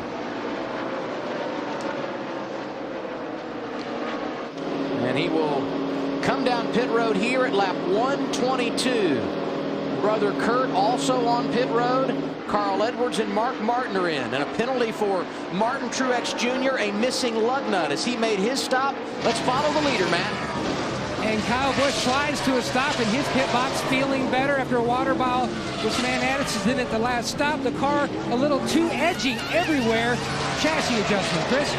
Well, Carl Edwards has pretty much just been saying all day that the car is really nice. Small adjustments. They're going to make a little wedge adjustment, a little bit of air pressure. Carl Edwards down and away. Matt? And our poster feels like they need to take a bigger swing at it. Steve Addington, air pressure and a significant chassis adjustment to try to get some tightness in this race car. That was Addington's big concern going in. 2 free. Kevin Harvick had stayed on the racetrack and had picked up the lead until now. He comes down to make a stop at lap 124. Matt? And the winner here last August, Kevin Harvick, into his pit box. This time 4 tires. They're going to make a slight track bar adjustment expected on this 29 machine. Don't see it in the window yet. Meanwhile, the 11 of Denny Hamlin, first and second here 1 year ago. Air pressure change and track bar adjustment already completed for Hamlin. His race car way too free on that last run. He's away. Paul Menard had picked up the race lead, but he too will now give it up to make a green flag pit stop. Lap 124 going on the board as the 27 Menard Chevrolet makes his way down the pit lane. Matt, let's follow him in. And Paul Menard loves the way his car on exit has great drive off, but he needs it to turn more through the center. Says it's just too slick on the bottom, makes the car too free. Has had to migrate up to the middle to the high line here at MIS. Air pressure change on this 27 and a clean windshield, Ralph. Oh, the 2 of Brad Keselowski comes sliding into his pit box, smoking the tires. They got to back him up to get the right side up in the air. They're going to make a chassis adjustment on the left side of the car as well. Things not going well on this stop for the 2 car. The jack goes under. Chassis adjustments made. Watching the fuel, tires going on now. Bigger chassis adjustments, and away he goes. Wow, that was a wild stop for Brad. See the damage from earlier in the race when he hit the wall, and here a wild ride on the pit lane. Yeah, I think he just got in way too quick, man. He was just, I don't know if he didn't see his pit box. And, you know, Wally, I know this is no excuse for any of this, but this is an asphalt pit road and a concrete pit box. And sometimes, man, when you go from one to the other, cars will take off. When the cycle of green flag stops began, it was Kyle Busch leading. He continues out front.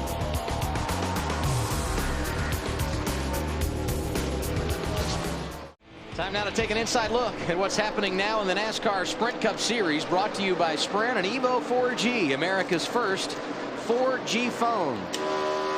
Best speed of the day turned in by our race leader, Kyle Busch. How about 213 miles per hour on the gauge?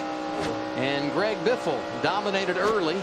He's led more laps than anyone. 68 circuits around this 2-mile oval here at the Michigan International Speedway. For more NASCAR stats and live in-car audio, check out NASCAR Sprint Cup Mobile and the Evo, only from Sprint at NASCAR at sprint.com/speed. Edwards takes a spot from A.J. Allmendinger. He was wearing him out there for a while. I think A.J. went, all right, take it. Let me see what you have. You just don't want to spend a whole lot of time racing like that right now because you can lose so much ground. A little bit of a different motto today for the 99 team. It seems to me when they go to a racetrack and they have the most success, dominate practice, qualify right up front, and they're out there all day long. Today they've been kind of laying in the weeds. Carl didn't blow anybody away in qualifying, but he's consistently gotten that car better, and here he is in the top 5 late in the race.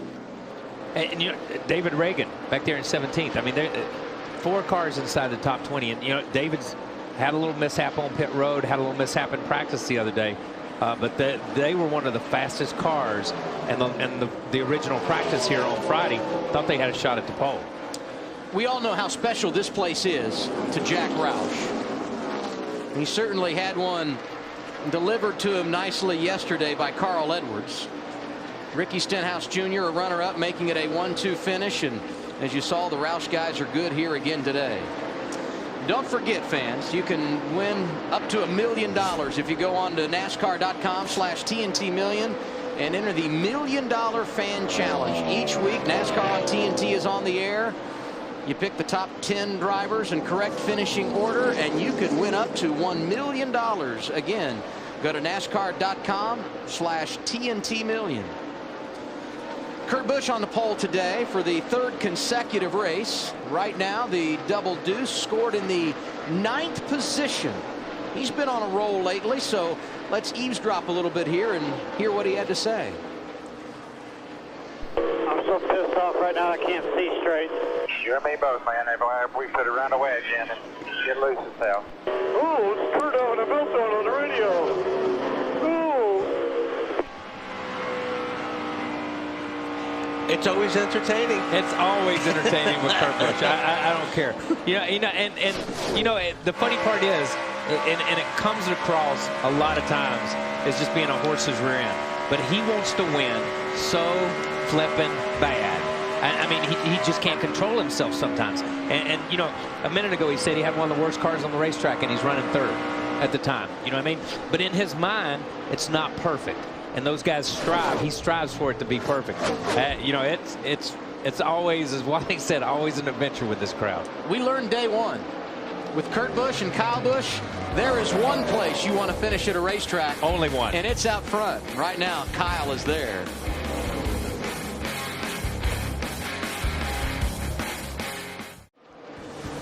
Welcome back. 144 laps in here at Michigan. Your leader currently Kyle Busch. He has led 44 laps this afternoon, but I'll tell you what, he's got a lot of Fords that he's looking at right behind him, breathing down his neck.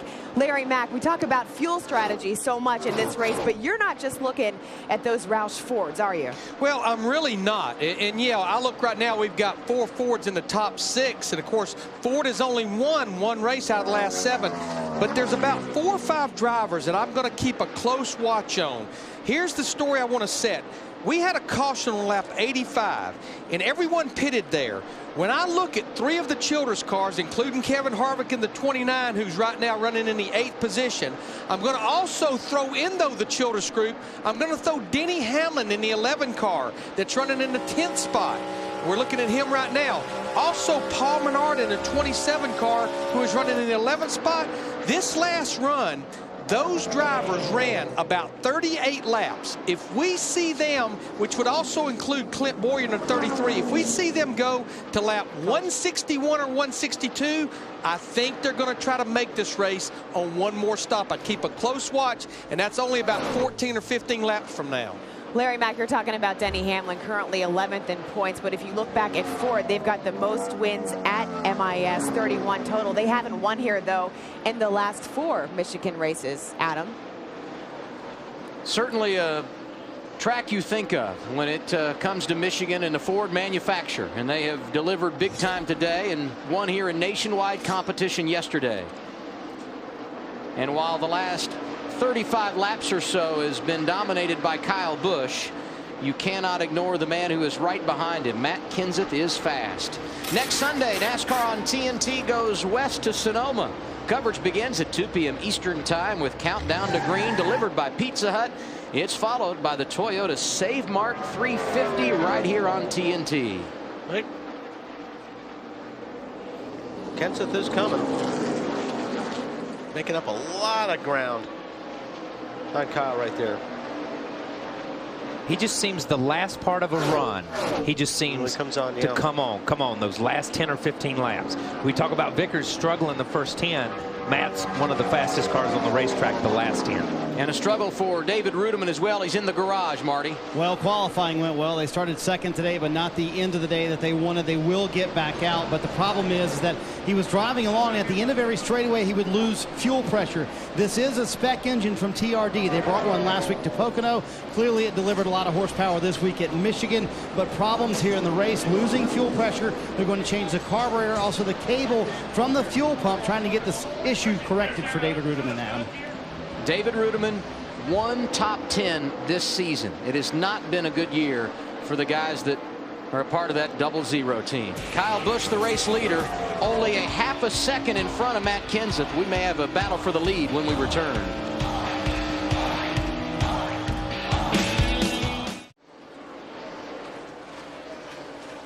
And we told you when we returned to Michigan, we would likely have a battle for the race lead, and it was on until Matt Kenseth pulls off the banking and makes a green flag pit stop.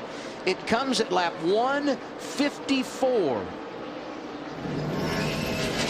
And Greg Biffle right behind him.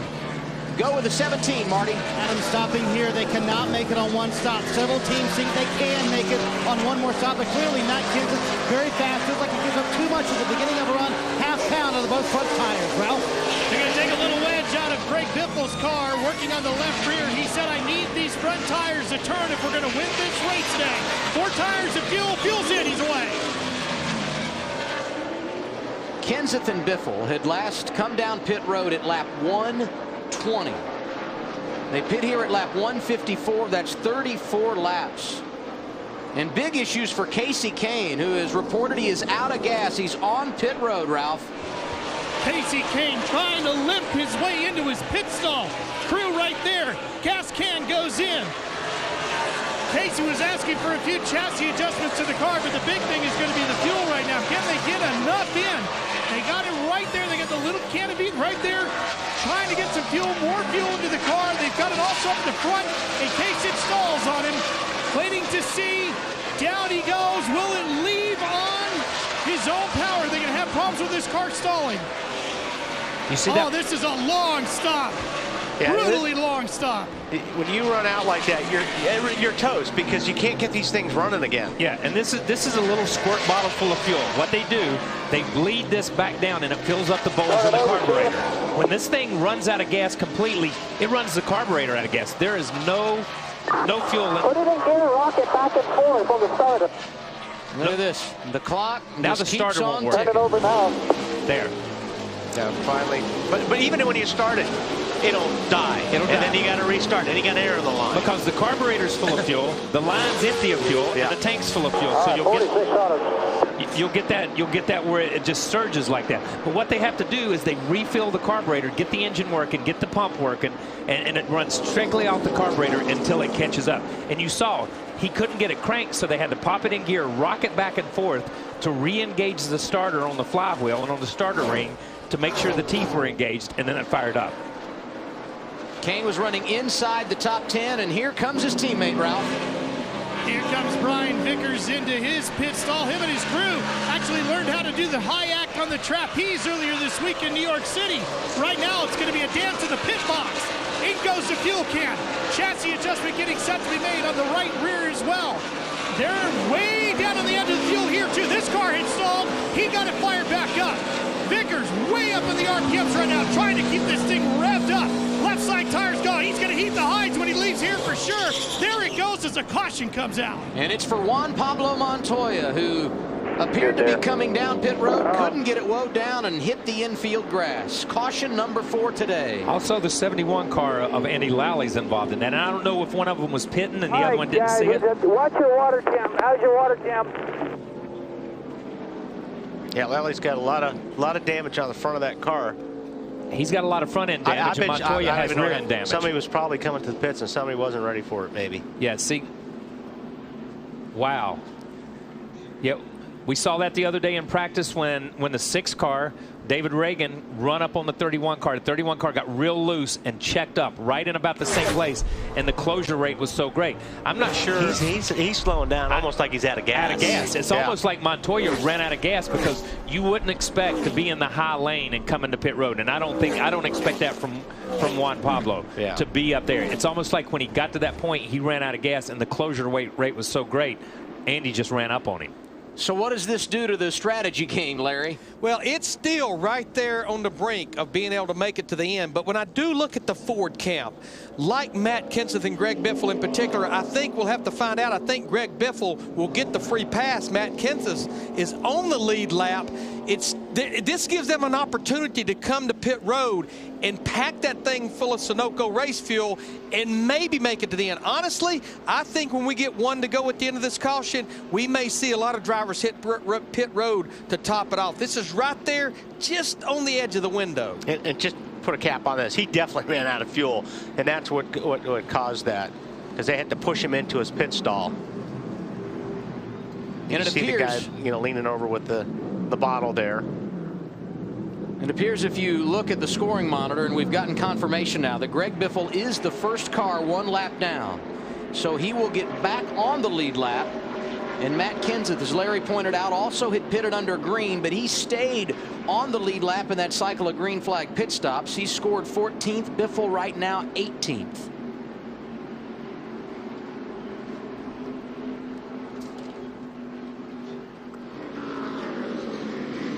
Kyle Busch, the race leader. We start our pit coverage with Marty Snyder. Mark Martin in fourth. They can make it all the way. I just confirmed that with Lance McGrew. They're going to undo the adjustments they did last time on this car, get back to where it was in the middle part of the race where they were making no adjustments on the car. Mark very happy with it. A little too loose to start. Chris? Carl Edwards says, if anything, the car is just a little bit loose off, so they're going to make an air pressure change. And Bob Osborne said, hey, we've been stretching fuel since the last stop. So, guys, make sure you pack it with fuel. You've got to really pack the thing. Matt? And the situation falls into place for both Kevin Harvick and Kyle Busch. Both were looking to pit at lap 161. Air pressure change for Kyle Busch. Meanwhile, Kevin Harvick, his car wrecking loose. His car much better in the clouds. A number of adjustments for the 29. Matt Kenseth comes down, tops off the fuel tank. That's right. He already had tires, and he wins the battle off pit road. And spent a little extra time packing fuel in that thing. You want to make sure you got it. We're under caution for the 4th time today at Michigan.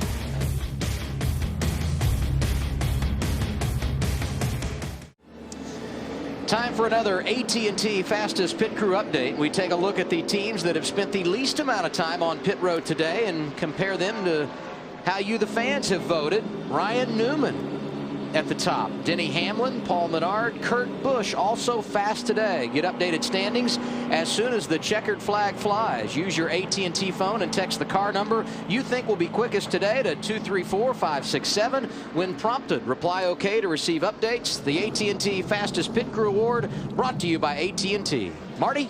Andy Lally and Juan Montoya in a wreck. What happened? I heard just before I got out of the car, they told me that he ran out of gas. So maybe he ran out of gas and then jumped on the brakes to try and make pit lane because we were right about the entrance right there. I was just back to throttle. I was loose off as it was, and as soon as I saw him checking up, I tried to get on the binders and try to get out of the way, but there was no way I was changing direction there. It was unfortunate. TRG's, these guys have been working really hard. We got interstate moving services on the car. It's just a shame. You know, we weren't having a great day as it was, but then this doesn't make it that much better. Thanks, Andy. Adam? Time now for today's Pizza Hut favorite driver, Dale Earnhardt Jr., back in the 17th position, but he is on the lead lap. In fact, we now have 24 cars on the lead lap. 6 of those took the wave around under this caution. And you see Greg Biffle here. He received the free pass, made a pit stop, got 4 tires. He will restart in the 18th position. Matt Kenseth, no tires, filled it with fuel. He and Kyle Busch on the front row as we get the restart. 163 going on the board here at Michigan. 31 knew he had a problem right there. Yeah. He had already pulled down in the middle of the corner and didn't want to be in Junior's way and be in the rest of the pack's way. Oh, that looks good. Kevin Harvick, Denny Hamlin, Ryan Newman, Kyle Busch, all a part of the mix off of turn 4. It's Carl Edwards who grabs the race lead. And this is go time right now. You've got to get everything you can at this point, especially when your tires are good. That's a big move by Menard right there. He came all the way across. Denny tried to block. Yeah, and he just lost it. Yeah, he got him down in there, but it's such a bad angle to get into the corner when you're that low. Haven't heard a lot from Tony Stewart today, but the race is on the line, and here comes smoke.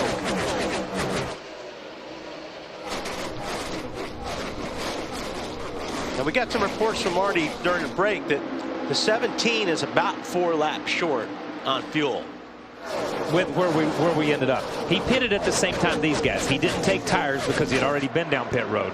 So he went from 13th to the lead, but you're saying he can't make fuel. He can't make it. Can't make it right now. He here. cannot make it from here. So he's got nothing to lose by just going out and just blasting away from these guys if he can, because obviously they're saying we're not going to be able to save four laps of fuel. And his teammate Greg Biffle was on a similar situation. Ralph? Yeah, crew chief Craig Irwin says they're about 1 lap short, but he told Greg Biffle, you've got to race. Don't worry about saving right now. They only ask you to save when you're in the lead. Yeah, exactly. Here all of a sudden in the top 10 is Jeff Gordon. We hadn't talked about him all day. He's been back there about 22nd, 23rd, 20th, somewhere hovering around in there. This last round of pit stops has mixed up this top 10 or 15. Well, you got Clint Boyer just outside the top 10. Paul Menard 4th. That's as good as he's been since the early stages of the race. And, you know, Denny Hamlin won this race last year, and when he went to victory lane last June, he dominated. He hasn't dominated today, but he certainly is where he needs to be late in the race to make it happen. See, you got Kyle Busch there in 7th spot right now. And these cars handle a lot different when you're around other cars. It's different when you're out front. When you're out front, boy, you're a rocket ship. But now that he's in traffic, it's a lot harder to make up that track position. Exactly. We talked to Kyle Busch last week before the race, and he was talking about Charlotte and the spin that he had at Charlotte. And he said, you know, I was good when I was 2nd, 3rd, or 4th. When I got caught back 18th or 19th, couldn't pass anybody, couldn't do anything. Felt like I had to carry the car, and I just overdrove, and it got away from me. Now he's back in traffic here. 34, now 33 laps remaining at Michigan. Carl Edwards, Denny Hamlin, Matt Kenseth, your top 3.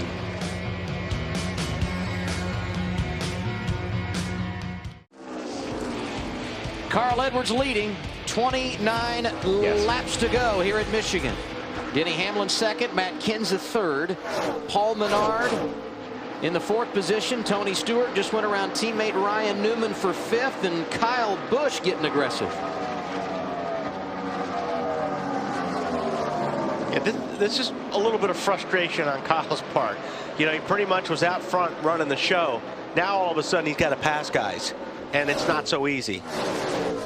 See Tony Stewart right in front of him. NASCAR fans, you voted at sprint.com/speed and said you want to ride shotgun with smoke. Time to go on board via the Evo Cam.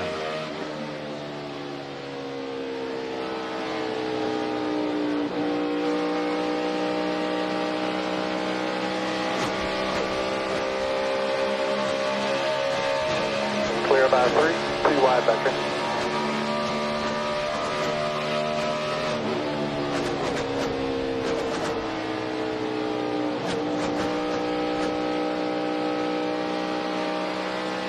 Fuel your inner NASCAR fan with live in-car audio and real-time stats. Available on NASCAR Sprint Cup Mobile and the HTC Evo 4G only from Sprint at sprint.com/speed.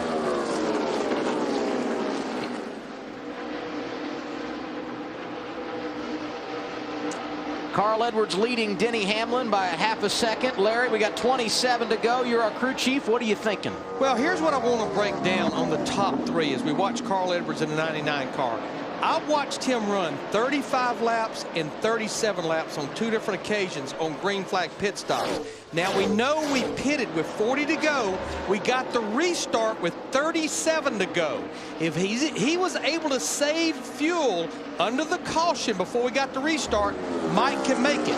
But if he can't, I think the driver in the catbird seat is Denny Hamlin in that 11 car.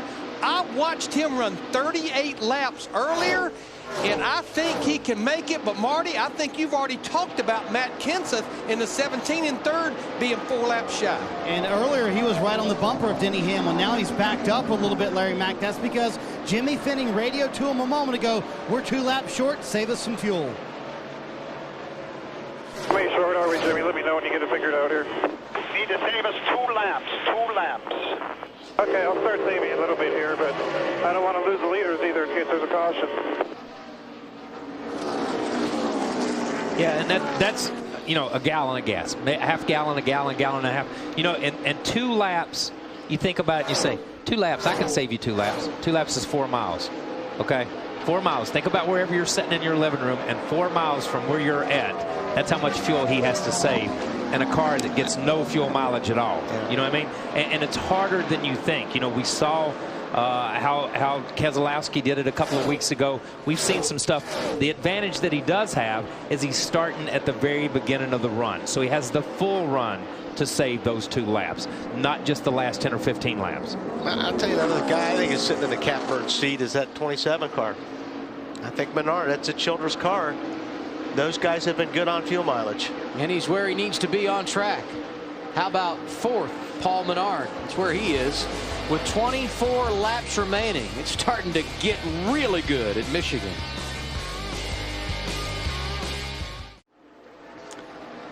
"20 laps to go this afternoon in the Heluva Good Sour Cream Dips 400 at Michigan.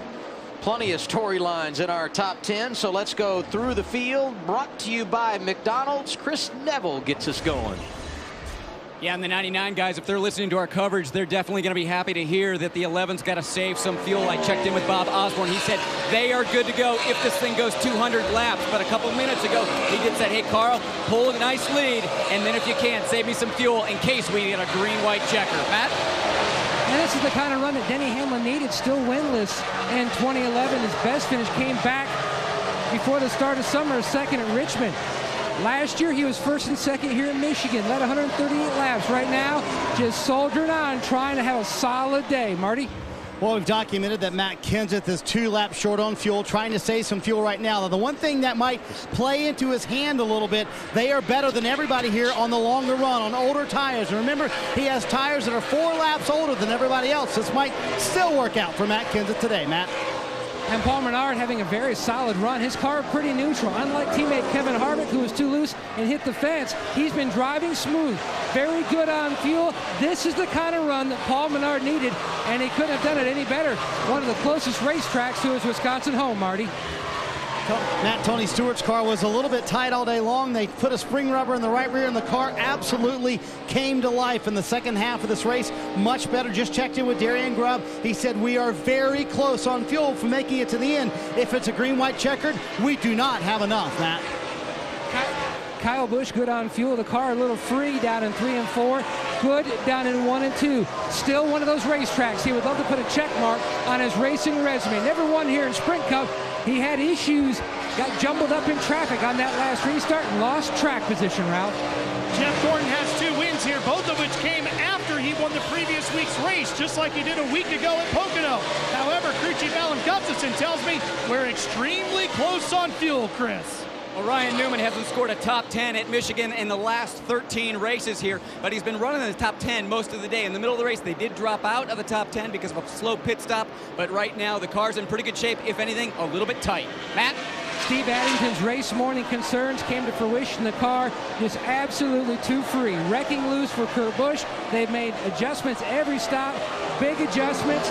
Still have not been able to get some tightness worked in that race car. He's just trying to hold on for a decent day, Ralph, currently in the 9th position.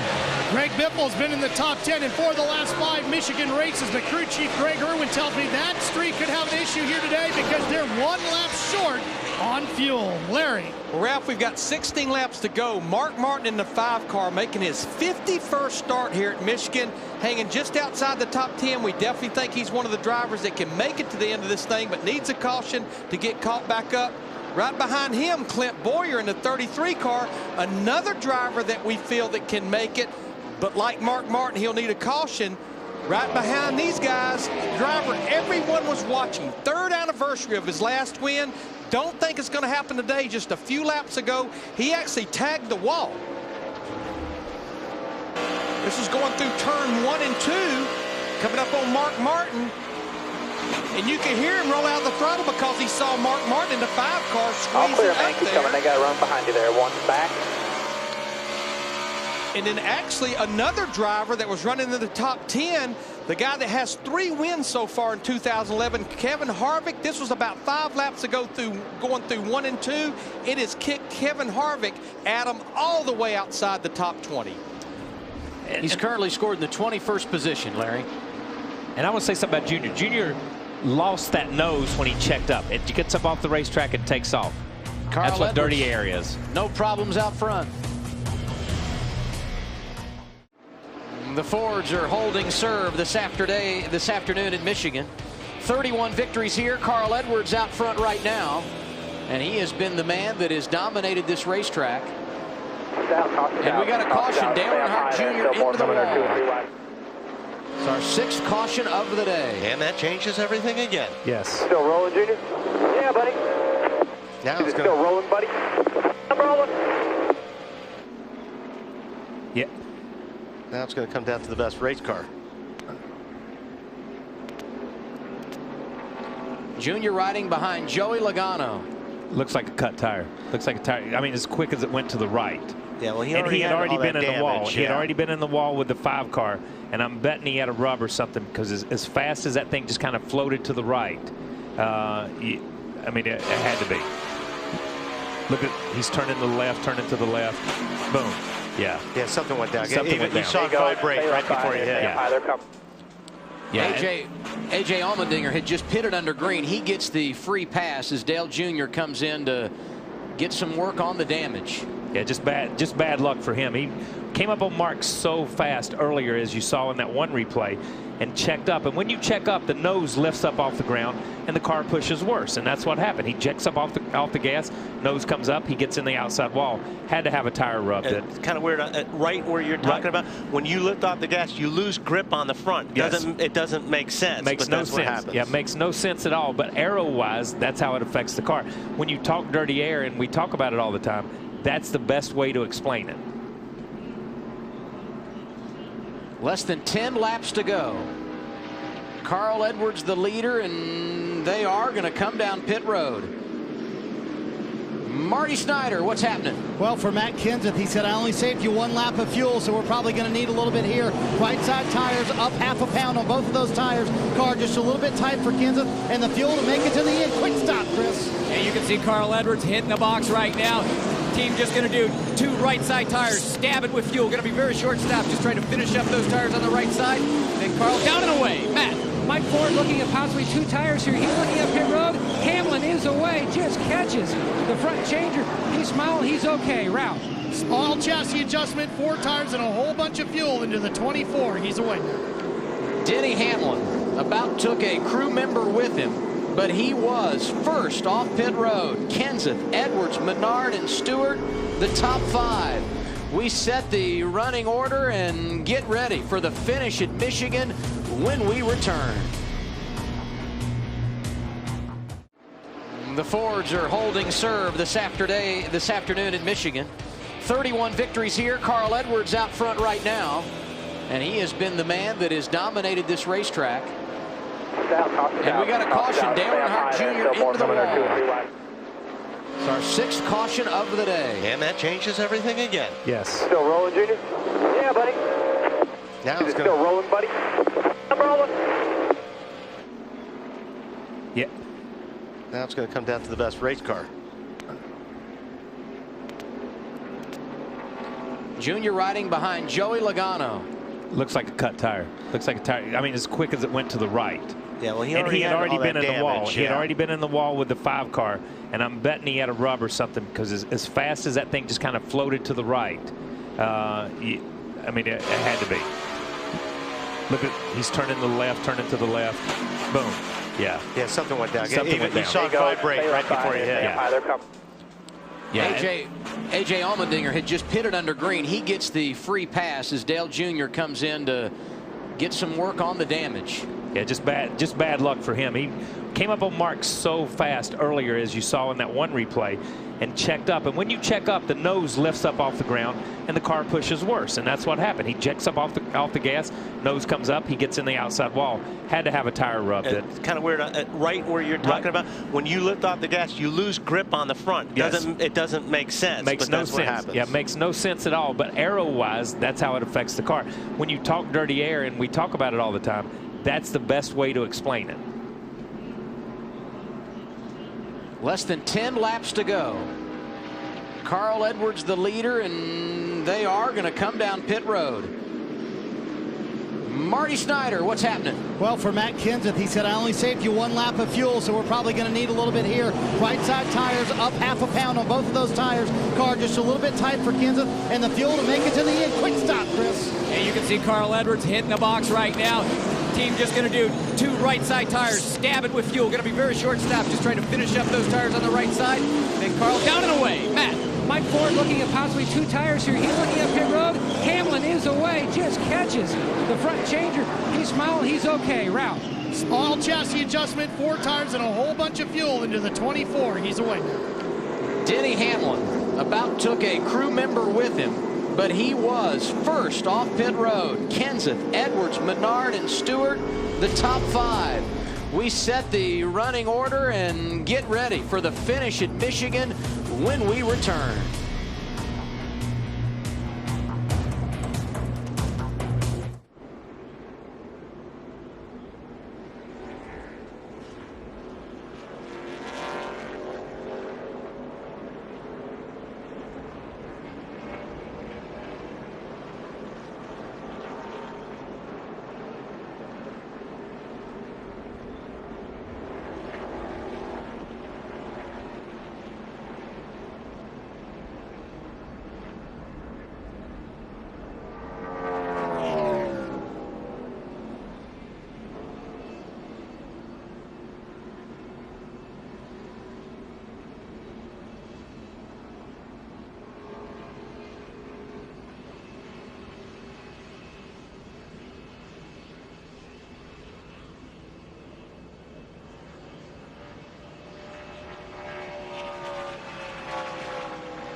Back at Michigan, we just had the final pit stops of the day. Watch Denny Hamlin in the right front. Sometimes it gets physical. It worked out for Denny Hamlin. He's the first off pit road, and he's the race leader. When we return, the final lap's coming. You're watching NASCAR on TNT.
NASCAR Sprint Cup Racing from Michigan International Speedway is brought to you by American Ethanol, American grown, American made, powering NASCAR. By Sprint, proud sponsor of the NASCAR Sprint Cup Series. By Coca-Cola Classic, open a Coke and enjoy the race. By Geico, 15 minutes could save you 15% or more on car insurance. And by McDonald's, I'm loving it. There will be 5 laps to go when we put the green flag back in the air here at Michigan. Denny Hamlin won this race last season. He's the race leader, and Matt Kenseth, who has had the fastest car today, starts alongside. And what you have to do here, you've got 5 laps to go, and you have to do things that you normally wouldn't do. Yes. You've got to be a lot more aggressive. You got to take a lot more chances right now because you're out of time, and you've got a lot of good race cars around you. So it may get ugly. Paul Menard, Carl Edwards, Kyle Busch, Tony Stewart make up the front 3 rows as we put the green flag in the air and settle it at Michigan. Kenseth spun the tires big time, which is going to cost him maybe a little bit here. Hamlin's in a good spot up on the outside. They fan out 3 wide into the corner. That's Carl Edwards going low. Here comes Kyle, and the 18 car, he will do that. He will make something happen. Carl really pushed the 18 or the 17 down in the first corner, but then he got a car up under him, which hurt, or on the outside of him, which hurt. Kyle Busch dominated the middle stages of this race. Wow, Carl really drove down in there, and then his car took a big push. But Menard is up on the high side. He's in a good spot right there. And all that racing good for Denny Hamlin, who has the race lead with 4 laps to go.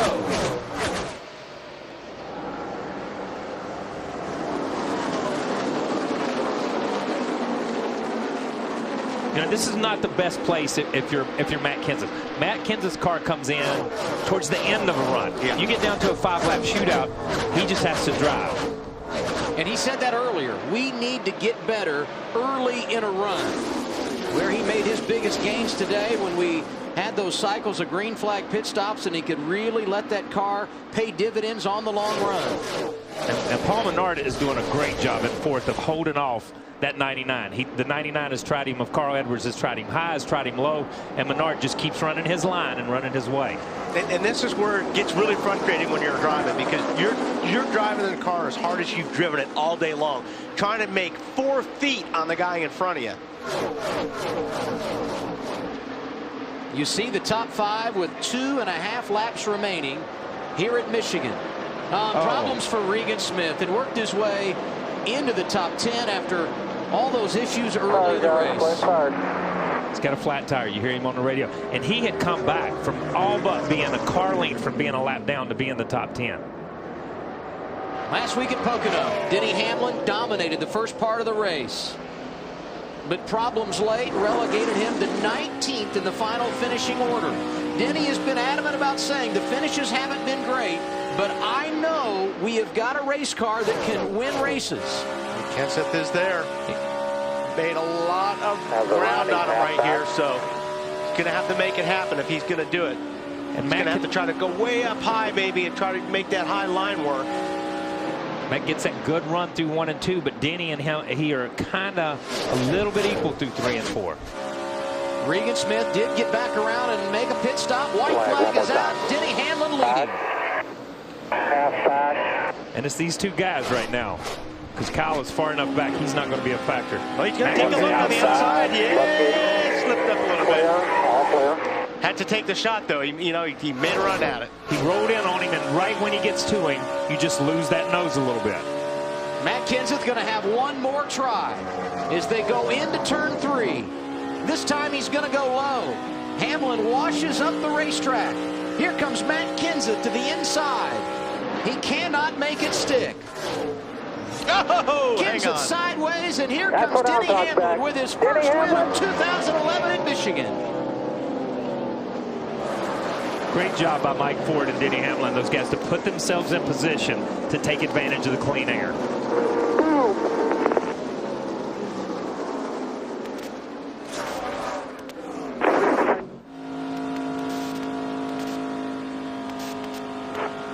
We're about 3 to 4 gallons short on fuel there.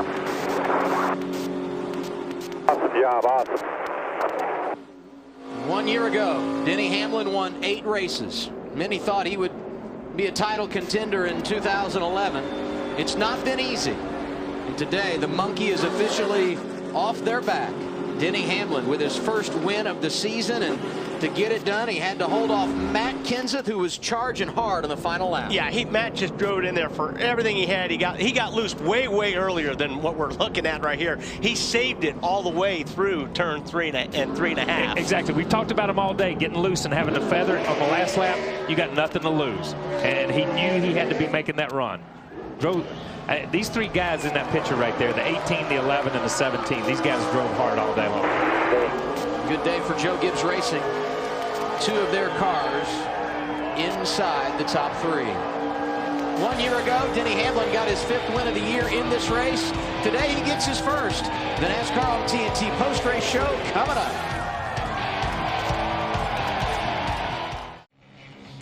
Victory Lane, a happy place for one Denny Hamlin. He's a winner today at the Michigan International Speedway. Matt Kenseth, Kyle Busch, Paul Menard, Carl Edwards make up the top 5. Let's hear from the runner-up, Ralph. Well, he got his 5th top 3 here today at Michigan. Matt, you got real close to him, but you just weren't able to get around him. You tried the high side and the bottom side. What was the problem?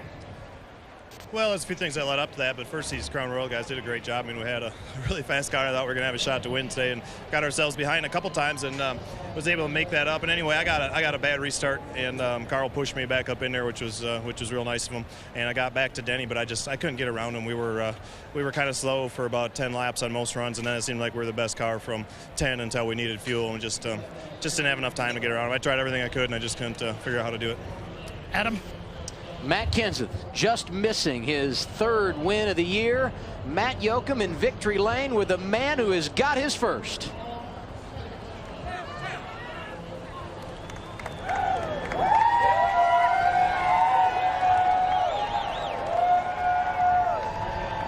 Denny Hamlin survives a late race restart, a last lap dive bomb. What was the biggest game changer for you and this team today?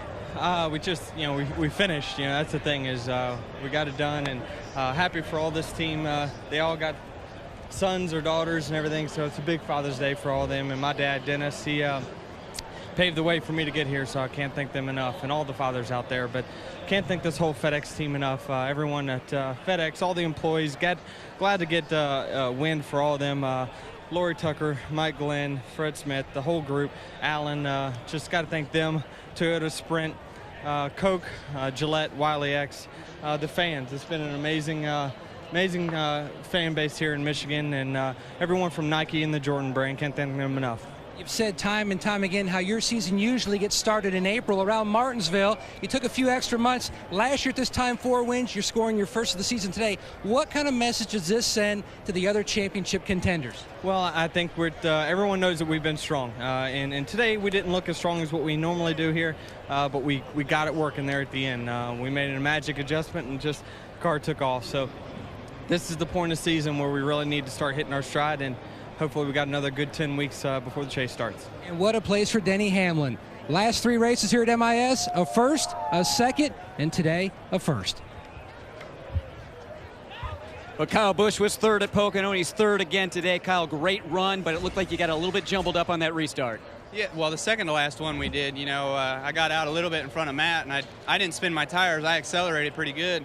I think Matt spun his tires, so I didn't want to beat him to the line by too much, and as soon as I slowed up to not beat him, the herd was coming, so I just had to wait it out and play it out, and wasn't going to be a great day with that, but we turned it into a pretty good one. We got 2 tires there on that last restart. We had a good one, and drove back up through there. So can't say enough about Dave Rogers and these guys on this Snickers M&M's team. They did a great job for me this weekend, and the 11 team really helped us last week. I feel like we helped the 11 a little bit this week, and that just goes to show that we're doing something right, and we're able to share information, which is good. And so again, proud of the 11, and great to see him in victory lane and beating out the 17. Strong day for Joe Gibbs. Ralph? Pretty good one for the Richard Childress gang, too, over here with Paul Menard. Your first top 5 finish here at Michigan, and also your best finish of the year. This team just keeps picking away at it. What's making the difference? We've had a rough month, no doubt about that. My guys needed a good run. We've had fast cars for the most part. Just been struggling to put together a full race. Had wasn't really sure what we had in practice. The car drove good. It seemed like we lacked a little bit of speed, but qualified in top 10, and that's so important at these intermediate tracks, track position. And Slugger made a good call, take 2 tires at the end. Kind of went back and forth, 2 versus 4, but you know, a lot of people took 2. We did. A little bit too tight at the end, but just, you know, Pittsburgh Peyton Sminar Chevy was just a really solid weekend, and that's what we needed. A lot of smiles down here, Chris. Well, Carl Edwards was dominant before that last caution, but Carl, you lost 2 spots in pit lane, and then it looked like you had your hand full on the racetrack once the green came back down. Yeah, I did, and congrats to Denny, first of all. He did a really good job. Their pit crew did a good job. Our guys have been doing well all day. It's so competitive down there on pit road. And then on the restart, Matt spun his tires a little bit, and I thought him and I could still get together and run down the back straightaway and do well. But I got to thank Aflac. Paul Amos had his kids here. They got good grades, so they got to come to the racetrack. And thank Ford. You know, 40 miles per gallon on that Focus. We couldn't run out of fuel. I think we had him beat on fuel mileage. But I just hope NASCAR takes the opportunity to look at this race and takes the opportunity to change and take downforce away with this 2013 car that's coming. Because track position shouldn't be as important as it is. It'd be nice to race cars instead of downforce. At least it was a good rebound from last weekend. Adam? A nice rebound for Carl Edwards indeed. 6 points his advantage coming in. It's now 20. And it's now Kevin Harvick who is in the 2nd position. Dale Jr. remains 3rd. Kyle Busch with a nice gain, and Jimmy Johnson falling down to 5th after his rough day. Guys that make up the chase, Tony Stewart 11th in that first wild card position. Saw Denny Hamlin now inside the top 10, and Jeff Gordon 12th, the final wild card spot. Yeah, you know, we go deeper, and if we could go deeper, Keselowski that we talked about, Keselowski who we talked about earlier, you look at that. I mean, he's dependent on Jeff to get up in there, and he's dependent on getting in the top 20. And now Denny as well, who picks up a victory today. Huge. Brad Keselowski finished 25th, and he's got plenty of work to do if he's going to make that win at Kansas pay off for him and have a chance to make it into the chase. Dale Earnhardt Jr., a rough afternoon here at Michigan. Marty Snyder caught up with him after the race. Well, a frustrating day for Dale Earnhardt Jr. And what happened there on the contact with your teammate, Dale? Well, I mean, I got on the outside of Mark, and he just come on up and drove us in the fence off the corner. I don't know if his spotter wasn't spotting good or whether he just couldn't see good or what, but just ran and slapped in the wall. I don't know how else to explain it other than that. It blew the right front tire out eventually. We had got the car pretty good at that point. We're kind of moving forward, but I don't know, man. You know, car went away from us in the middle of the race, but I guess we can try to get our stuff together and go back the next week and try to see what we can do. At points, did this feel like a top 5 car to you? And then that would kind of ended the day for you? I never give up. I mean, even at the end, when the car was beat all to hell, we still wanted to try to get what we could at the end of the race. We tried to get as many spots as we can. Every point's a big deal out there, and I just I try really hard to take care of people, try not to be careless, and I don't like putting up with carelessness, and that just really pissed me off what happened out there. So, thanks, Junior. Dale Earnhardt Jr. finished 21st and not too happy about it. Here's the final running order. Hamlin a winner, Kenseth, Kyle Busch, Paul Menard, Carl Edwards, the top 5. Landon Castle 12th Yeah, we didn't talk about him much today, but he was in the top 15 a lot today. That's a good run, his career best finish. Dale Earnhardt Jr. outside the top 20 for the first time this season. And Biffle 15th. AJ had a good run going, had to pit there at the end, but Biffle dominated this race the first 100 laps. Last week's winner, Jeff Gordon, 17th this afternoon at Michigan. There you see Brad Keselowski started 41st, worked his way to the front, but issues bring him home 25th. Jimmy Johnson ends up 27th today. Never recovered. There's not enough cautions to recover at a place like this, and he never recovered from that. And Regan Smith didn't get it done either. He had that nice rally, but unfortunately it all went for naught here this afternoon at Michigan. So a little road course racing next week, and I know you two are excited about that. I'll see you in Sonoma, okay? I'm just excited about being in Sonoma. Okay, it's a great place. I'm staying at a different hotel this week than you are, so I'm really excited about it. I'll find you.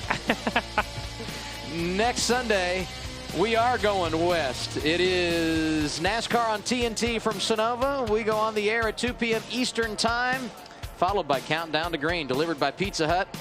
Then it's the Toyota Save Mart 350. Next, it's the TNT Summer Preview Show. You can go to NASCAR.com for our post-race coverage. For all of us here at NASCAR on TNT, I'm Adam Alexander. Thank you for being with us in the Irish Hills of Michigan, and congratulations to Denny Hamlin. He's a winner today.